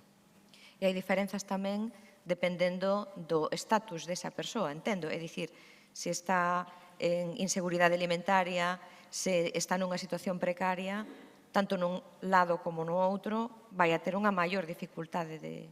Obviamente, todo se complica máis cando a situación de vulnerabilidade, neste caso da muller que estamos a falar, ou da familia, é moito máis alta. É dicir, poder dar ese paso de pedir a axuda necesaria é moito máis complexo porque moitas veces depende incluso dos propios recursos de alzar máis ou menos a voz ou eso que nos fan ver moitas veces. Grazas, Laura. É que dentro do que é a realidade de calquera persoa, e hoxe que poñémolo foco na muller, que ademais poida ter nalgún momento da súa vida algunha dificultade ou algún problema, algunha doenza severa relacionada coa saúde mental, se aínda por riba é víctima de violencia de xénero, entón xa que inxusta é a vida. Paz, hola, boa tarde. Hola, boa tarde. E que papel xogan estes determinantes que poidan ser a exclusión, a pobreza, a risco alimentario e demais dentro das decisións cando vos chega un caso ao xulgado? Ben, bueno, boas tardes. Antes de nada, evidentemente, agradecer o convite e a confianza depositada moitas veces reiteradamente por parte da Administración en traerme, gracias ás autoridades que non só acuden, senón que incluso se quedan a escoitarnos, o cal me parece algo magnífico, non? Bueno, reitero o agradecemento tamén aos meus compañeros, tamén a Susana, que son moitos anos, verdad? Moitos anos coincidindo. Mira, esa pregunta vou a segmentar en varias fases, porque, en primer lugar, a fase inicial da denuncia, xa incluso anteriormente na entidade gobernativa, porque digo gobernativa, me refiro a Policía e Guardia Civil, porque casi 70% dos casos que chegan ao xulgado entran por atestado, vale? O resto do 30% pode ser por denuncia da vítima, por un parte de lesións que nos acompañan dos servicios sanitarios respectivos. Nesa fase inicial é importantísimo. Digo a fase inicial porque xeralmente, casi no 100% dos casos, xa se está pedindo unha orden de protección, unha orden de provisión de comunicación e de aproximación á vítima, que é o que se pide nacionalmente nos xulgados e que se concede no 80% dos casos. Pero algo sucede, evidentemente. Nesta fase primaria é fundamental valorar, determinar como xulgador, e que tamén as fiscalías e tamén os abogados acompañan a vítima, determinar e aproximarnos ás circunstancias básicas dela. E tendo en conta sempre as estadísticas, que é ser muller, ter fillos a cargo menores ou con capacidades diferenciadas, estar casada tamén é grupo de risco. Non o digo eu, o di... Non, eu diría que somos bens gananciais o que che fan o grupo de risco. É dicir, o de ter algo en común, isto... Claro, sí, non? Pero, bueno, a estadística é clarísima. O Ministerio do Interior e da Delegación do Goberno, despois do Pacto de Estado, se fixeron estadísticas magníficas que son públicas e o din.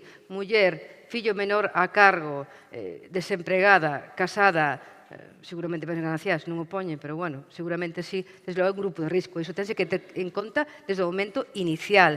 Muller, menores, vítima, imprescindible. A protección imprescindible. Outro dato, nas poboacións de menos de 100.000 habitantes está clarísimo que son onde o 70% dos casos de asesinato das violencias máis graves acontecen en poboacións con menos de 100.000 habitantes. Outro factor a ter en conta que en Galicia, evidentemente, a dispersión xeográfica nos evidencia que ese é un factor elevadísimo a ter en conta. Non só a ter en conta na maltrato no acceso aos recursos, senón tamén na protección, que é a fase inicial. Non é igual de doado proteger e atender a mulleres menores na prohibición da aproximación e comunicación nunha urbe que nun entorno rural no que é moito máis complicado, en que a veces incluso a veciñanza te estigmatiza ter unha orden en vigor, o cal dificulta tamén inmensamente, incluso nos eidos familiares, é dicir, isto dá para moitas xornadas, para moitas xornadas. Dificulta inmensamente non só o acceso á denuncia, porque as estadísticas son terribles no eido rural. É dicir, en 15 anos non se avanzou nada. Se tarda 20 anos en que unha muller no eido rural poda chegar a denunciar realmente o maltrato sostido durante toda esa década. En que, bueno, xa non dá tempo, influye multitud de factores. Posteriormente, xa na fase de enxuiciamento, importa inmensamente a somatización e a presencia de algún problema de saúde mental que evidentemente vai a suceder. Incluso é magnífico que a veces, cando paguen os partes de lesións, poñen 5 días non impeditivos. E eu, pero impeditivos non, o primeiro que me golpeaste ten que ser impeditivo, porque me quedei paralizada. Algo que tamén, a veces, non é que nos enfademos cos médicos forenses, pero tamén reivindicamos que ese primer día de atención, evidentemente, ten que ser impeditivo, porque non estou capacitada para ir a ningún lado. Toda esa visualización da informe de lesións, todo eso nos axuda a comprobar que, evidentemente, vas a ter un menoscabo na saúde. Como é a dimensión e como pode ser a base? Falábamos antes da xenética, pode haber unha predisposición xenética. Se a infancia sofreu abusos, se dispara a predisposición a somatizar e as consecuencias, vale? Tamén había que falar desto. Os menores tamén son vítimas e son os grandes olvidados do sistema. E o grupo de risco é muller menores a cargo, vamos sumando e apuntando. Por os recursos son imprescindibles e a hora de enxuiciar é importantísimo contar con uns informes de valoración integral, sobre todo para detectar a secularización que está vinculada ao grado de lesión, xa sea física e psíquica a todos os niveles, está directamente asociado ao proceso de secularización e de trauma posterior, co cal, para poder indemnizar e para poder graduar as penas en sentencia, é importantísimo coñecer como se afecta a muller e menores ese acto de violencia que incluso pode ser sostido no tempo. E tamén os informes de valoración integral sobre maltrato habitual son magníficos, sempre que non temos os recursos suficientes, evidentemente, para iso, pero cando concurren solicitan son moi claros e moi explícitos para poder apoiar tanto as fiscalías na acusación como aos xulgados nas súas sentencias para poder realizar unha pena e unha condena aceitada ao reproche penal das consecuencias. Eu recordo en Vigo un caso que conseguimos dun maltrato habitual a señora, estou falando de un maltrato de 50 anos, ten unha parte case prescrita e recordo 7 anos de prisión, a indemnización de 50.000 euros, o cal lle ven moi ben a señora porque se tasou a vivenda bien ganancial e xa se quedou con ela. Decir, en fin, bueno, sempre hai algo positivo que sacar das sentencias e, bueno, 6, 7 anos de prisión é para un maltrato habitual, que os maltratos non sempre levan consigo a pena de prisión, creo que é unha resposta moi efectiva do sistema e que se debe ter en conta tamén sempre as estadísticas. Muller menores, fillos a cargo, casada, dispersión xeográfica, que non teña recursos económicos, son todos grupos de risco que temos que ter en conta sempre todo profesional que contacte con calquer muller e que evidentemente teña ou non teña unha base previa, iso vai desencadenar un elemento na túa saúde, na túa integridade física, psíquica e mental. É dicir, bueno, xa non sei se me podo estender máis. Solo 30 segundos sobre decir, a mí me fai moita gracia cando dicir, tes unha secuela. Bueno, eu recordo ás señoras declarar estar el detido abaixo, o sea que non pode estar na sala, está detido, e ela sabe que está detido, e estar frente miña, eu ia a porta para ter... Ben, como se sempre salira dun susto. Iso é trauma, iso é estrés postraumático, iso debe ser indemnizado, é reparable, e debe ser atendido polos medios e terse en conta polo sistema. Bueno, xa non os asusto máis, porque... Hai outra pregunta importante que eu che quero facer, porque, claro, presentamos a dona Paz Filgueira Paz como magistrada do xulgado do número 1 de Santiago, experta en violencia de xénero, e pregunto se é necesario que haxa magistradas, que haxa expertas en violencia de xénero, se é algo necesario e urxente. Imprescindible. Absolutamente, os datos son evidentes. Bueno, en Galicia hai 2 xulgados de violencia exclusivos. Eu estuve durante 9 anos en Vigo, en Coruña e en Vigo. O motivo da súa creación foi en decembro de 2006, se crearon, eu estuve 9 anos, fui a primeira muller magistrada de Galicia que tomou as rendas dun xulgado de violencia sobre a muller e se notou sustancialmente, porque ao principio pouco menos que era unha loca, pouco menos, que se me catalogaba así, é verdad, agora xa non, agora xa parece que me teñe máis en conta. Entón, realmente, sí, é verdad, porque sí, no 2006 empezóse a crear por número de población, porque date conta que Vigo son casi 400.000 habitantes de partido judicial, é dicir, era imposible asumir as competencias da Lei de Protección Integral do ano 2004, que sigue en vigor e continúa, da Lei de Protección Integral contra a Violencia, era imposible por población nin en Coruña nin en Vigo. Se creou acertadísimamente. Eu creo que as estadísticas do observatorio son evidentes. Desde o 2006, digo en Galicia, é dicir, no resto de España hai moitos xulgados de violencia exclusivos. Cuidado, todos os partidos judiciais de España teñen un xulgado con competencia en violencia, pero non é exclusivo, o que lle merma inmensamente non só na formación, sino no abordamento, é imprescindible a especialización. O Pacto de Estado o recorda, o lembra. Os datos do observatorio son concluíntes, o abordamento integral de mulleres e menores, non nos olvidemos dos menores, que son vítimas directas ou indirectas, pero para mí sempre indirectas da violencia, evidentemente se respeta máis o ITER integralmente no xulgado especializado que non, por a propia normativa que nos impera. O observatorio di concluintemente e despois o Pacto de Estado invita xa desde 2017 a que cada Tribunal Superior de Justicia de cada comunidade autónoma realice unha proxección da posibilidade de comarcalizar os xulgados con competencias exclusivas, cual me parece unha indicación xa propia do Pacto de Estado. Os primeiros en facelo foron, se non me equivoco, Comunidade Valenciana, Murcia, Canarias e Aragón. Foron os primeiros. Galicia ahora vai empezar a comarcalizar tamén. Hai que recordar que é imprescindible a atención directa á vítima, canto máis cercana sea xeográficamente, xa sabemos todo co ámbito máis cercano, máis garantía para a vítima, sea muller ou sea menores. Hai que ter en conta que a especialización non só leva consigo as magistraturas, senón tamén que hai que ter en conta os destacamentos de fiscalías que tamén deben de abordar e estar especialmente especializados para afrontar integralmente, e tamén de especial mención aos equipos de valoración integral que só pon a Lei de 2004 orgánica, que por desgracia aínda non os temos correctamente, nin os temos en toda aquí neste momento fala da Comunidade Autónoma de Galicia, tan imprescindibles. Un forense, un traballador social e un psicólogo especializado, que iso é importantísimo, non só os xulgados e magistrados, fiscalías, tamén equipos integrais, e a Observatorio reivindica, e eu manteño, tamén que se activen de forma inmediata, xunto cos xulgados, e especialmente cando se especialicen, os protocolos de acción inmediata para poder valorar o risco de reiteración delictiva sin pensar no risco de morte. Pensamos sempre en isto, hai moitos máis riscos.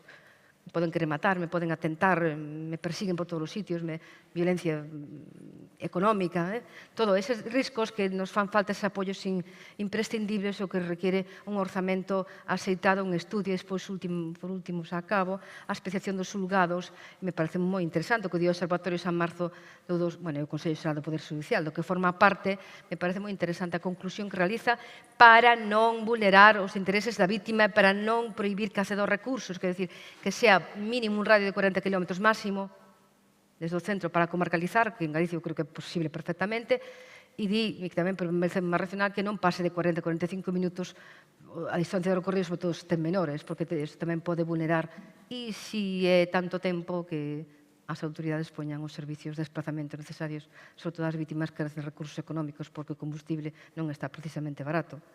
Bueno, eu deixo, porque como están aquí as autoridades tamén, me gusta que os coite, non? E, oye, sí, a ver, Grazas por atenderme. Eu quixera, se é que alguén quere formular algunha pregunta, se así o desexa que o faga, e tamén lle poño deberes aquí aos intervinientes con un titular.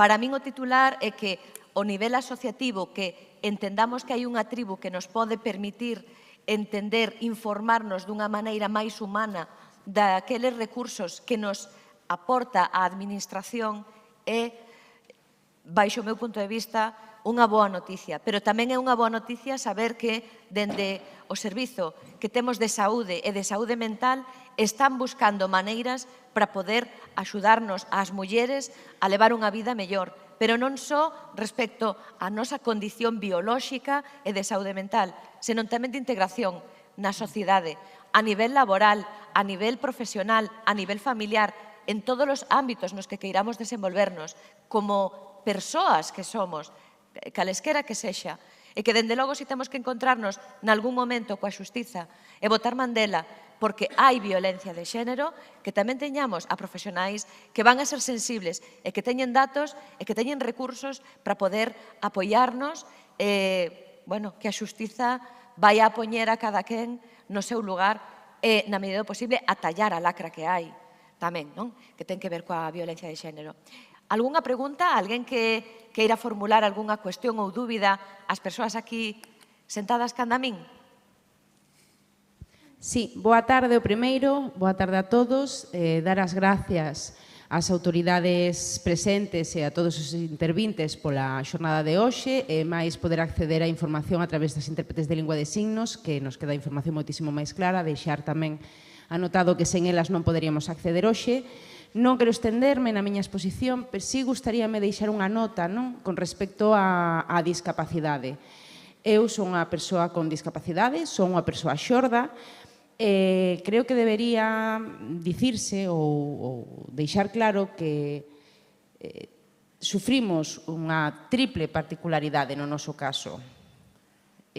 A min o que máis me preocupa é iso, porque tanto dende o ámbito profesional médico sempre tira hacia o familiar o inte que te acompaña, nunca se nos atende de forma personal directa a nós, senón que sempre se leva a cabo a comunicación directa co familiar. Eso é despectivo, non? Entón, tamén aconsellar o colectivo profesional que aprenda ou que estudie a como relacionarse con este tipo de persoas, coas persoas xordas, que sí, somos persoas con discapacidade, pero con unhas particularidades exclusivas.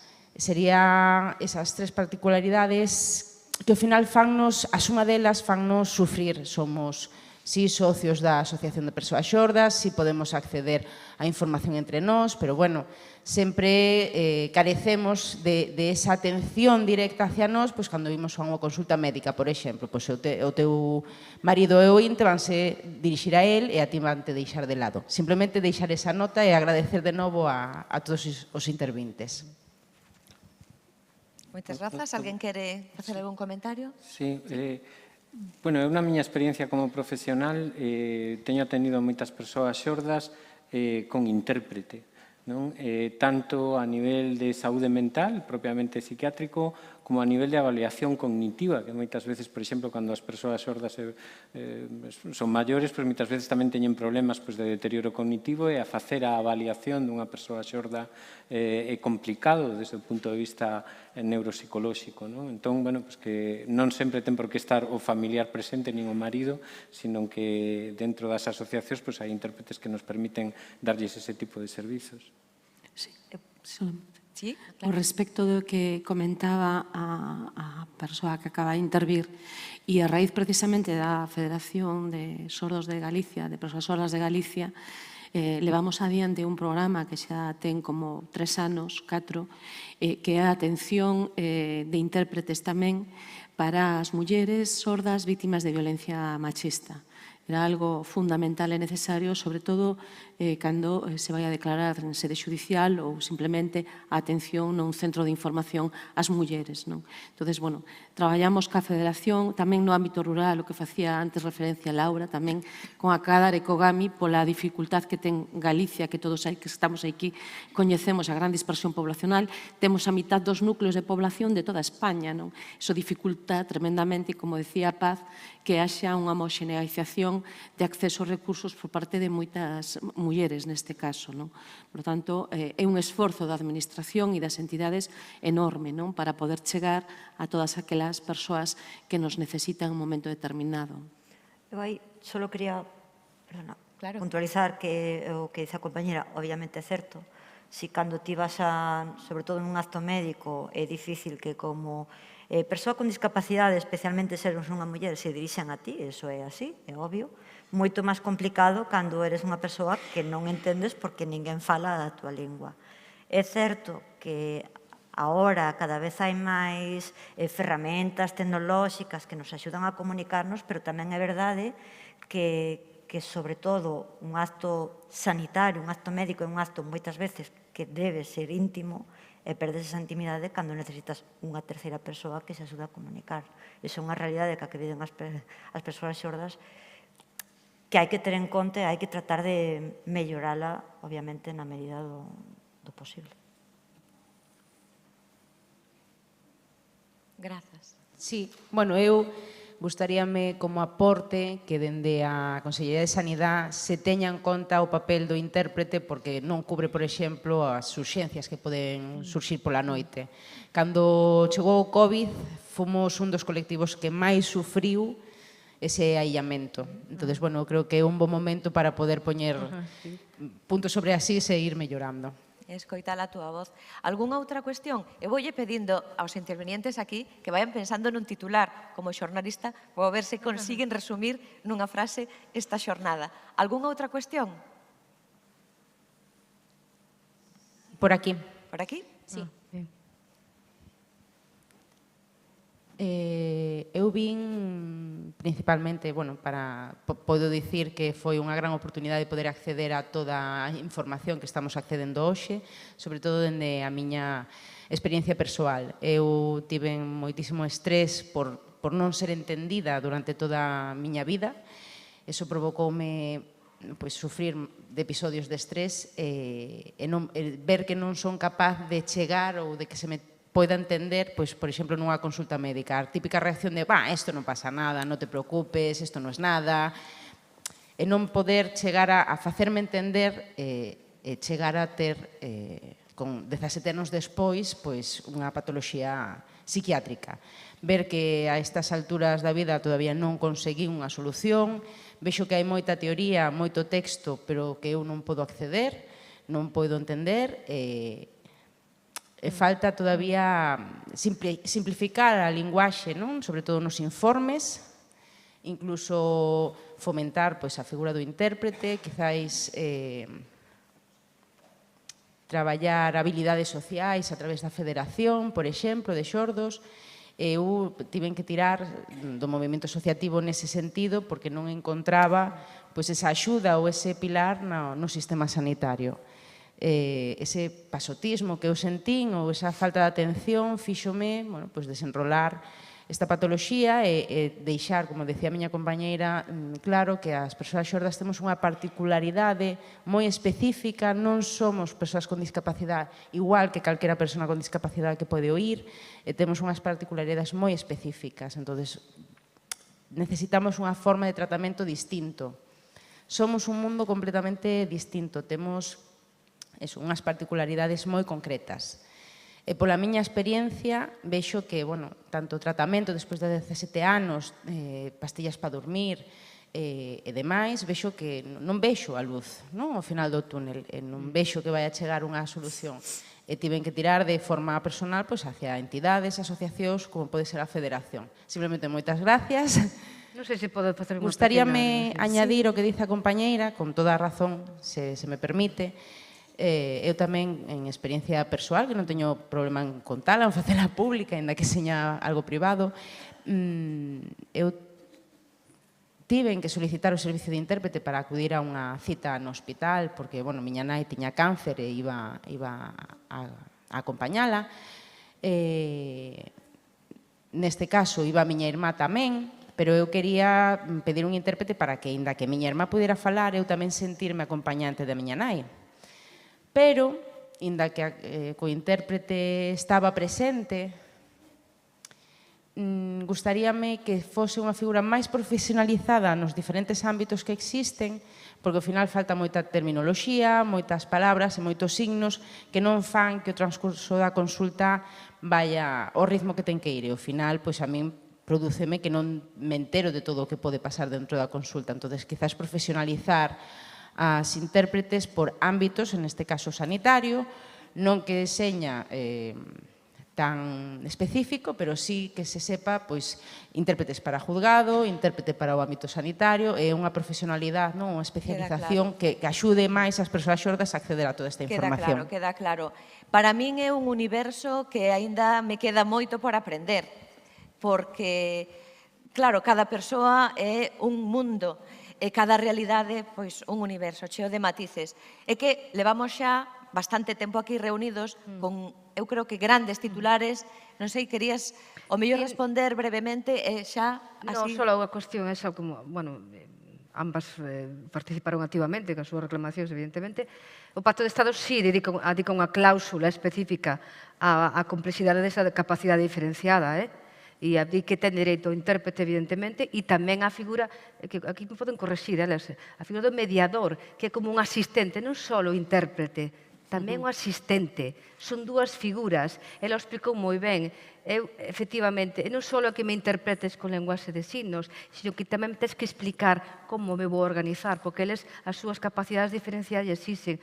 De verdad, e último, eu que participei nun convenio internacional con Bruselas a vítimas de violencia de xénero sordomudas, en que ven o membro da Comisión Europea respectiva, a través da Universidade de Vigo de Traducción e Interpretación, que están as conclusións colgadas nun portal público que poden ver e que son moi interesantes, e as persoas de Bruselas que viñeron a outros países tamén foron elevadísimamente cualificadas e moi interesantes. Bueno, sencillamente que é unha realidade que tamén hai que abordar. Fantástico. Pro peche, algún titular? Algo que pode resumir nunha frase e que quede agora xa na memoria de todas as persoas asistentes. Comunicadores e comunicadoras sempre pedindo titulares, é moi curioso. A ver, eu direi algo que xa me oístes máis dunha vez, quizáis por resumir, é dicir, unha sociedade mídese por como trata o seu eslabón máis débil. Por lo tanto, traballemos todos e todas para deixar esta sociedade en bo lugar. Moitísimas grazas, Laura. Xandre. En saúde mental, a visibilización dos problemas de xénero están en primeiro plano. Moitas grazas. Susana, un titular. Pois somos o 52% da poboación, xornadas con perspectiva de xénero como estas son de xustiza. Grazas. Paz. Eu diría impacto en mulleres menores do abordamento integral do seguimento de cada caso. E o impacto que ten o difícil a veces acceso aos recursos a todos os niveis e a maior coordinación entre as institucións a todos os niveis, junto cas asociacións, claro. Grazas. Pois agora cedolle xa novamente a palabra a Sinda. Foi para min de verdade un honor poder participar e levar como deberes pendentes a revisión da linguaxe. Dentro da linguaxe, e dígovolo de verdade, que o fago cada día, analizar o significante e o significado de cada unha das palabras que utilizamos. Porque cada significante leva un significado ou varios, que logo no colectivo, no imaginario colectivo, vai definindo tamén non só conductas, opinións, percepcións e sesgos. E creo que a linguaxe en galego, en castelán, mesmo en signos, en calquera medio de comunicación que queiramos utilizar, vamos a ter seguro alternativas. É riquísimo e podemos daquela buscar aquela parte da linguaxe que é máis inclusiva e que nos axude a un verbo que hoxe deixo como peche, que é co-crear. Creo que é moi feminino e axuda a unha visión 360. Moitas grazas.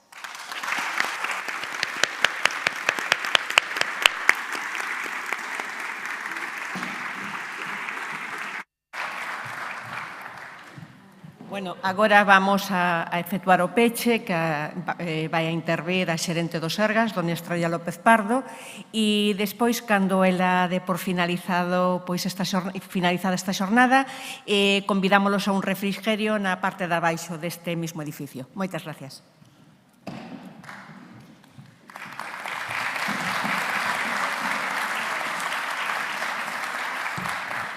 Bueno, boa tarde, señor conselleiro de Sanidade, equipo directivo, señor xerente de ACIS, ponentes, ben querido público. Bueno, como xa quedou patente esta tarde, as mulleres enfrontamos desafíos únicos específicos que poden afectar o noso benestar emocional e mental. Para as mulleres isto significa abogar pola igualdade de xénero e combater a discriminación e mesmo a violencia de xénero. E tamén significa contar co apoio para o tratamento e tamén para a protección axeitada e, así mesmo, dispoñer de profesionais que entendan as súas necesidades e experiencias que son únicas. As mulleres enfrontan unha serie de barreiras e desafíos condicionados polo seu estatus social, o entorno rural, a discapacidade, como xa se contou aquí, aínda que poden agrandar todavía máis o illamento e a soidade e, por tanto, afectar máis negativamente a súa saúde mental. Estes problemas, tamén como se veu aquí, incrementáronse na pandemia porque a muller asume unha maior carga social e de cuidados no seu entorno. En esta liña xa se apuntou que a mesmo índice polixénico a muller ten máis risco de presentar un problema de saúde mental e que verbaliza máis a súa tristeza. É fundamental que as mulleres se sentan cómodas falando sobre a súa saúde mental e que reciban o apoio adecuado cando o necesitan e tamén é necesario que nos aprendamos a detectalo. Debemos traballar xuntos para crear unha contorna no que se sentan seguras e valoradas, non só no seu entorno familiar, senón tamén no entorno profesional, e onde poidan falar abertamente sobre as súas experiencias e desafíos. E, sobre todo, desde logo, no caso da violencia de xénero. Lamentablemente, aínda existe un estigma ao redor da saúde mental das mulleres e tamén debemos abogar por sistemas de atención sanitaria que sexan accesibles e apropiados en todos os ámbitos, que inclúan tamén a saúde reproductiva, pero que, sobre todo, teñan un enfoque biopsicosocial, Un enfoque integral, como xa se expuxo aquí. E ante esta situación, eu penso que todos recoñecemos a gran dificultade para desenvolver actuacións que sexan efectivas e seguras tamén ás veces, porque se algo está claro é a complexidade a que nos enfrontamos. E como sabemos, a complexidade só pode afrontarse con estructuras de referencia, como se está a facer, cooperación, colaboración e abordaxe grupal.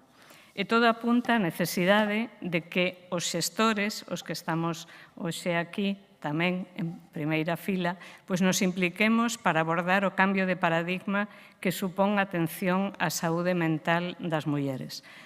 Tamén é necesario concienciar e crear masa crítica, unha masa crítica que nos facilite seguir avanzando rápido para conseguir o maior beneficio, pero sempre, desde logo, nun contexto ético, legal e de pertinencia social. E, desde logo, de colaboración e xenerosidade na compartición de coñecemento entre os distintos ámbitos que hoxe vimos aquí e as distintas administracións.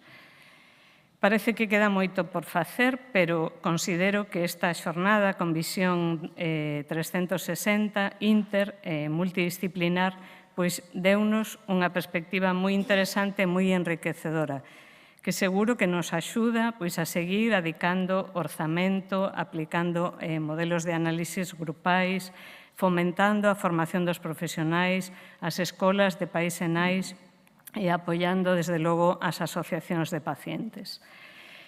Eu penso que, ademais dos encargos que nos levamos como directivos e como xestores, cada un, como persoas individuais, podemos desempeñar un papel ao redor da saúde mental das mulleres, xa sexa falando abertamente sobre as súas propias experiencias, apoiando amigos e familiares que loitan con problemas de saúde mental ou simplemente sendo un aliado e defensor da saúde mental das mulleres.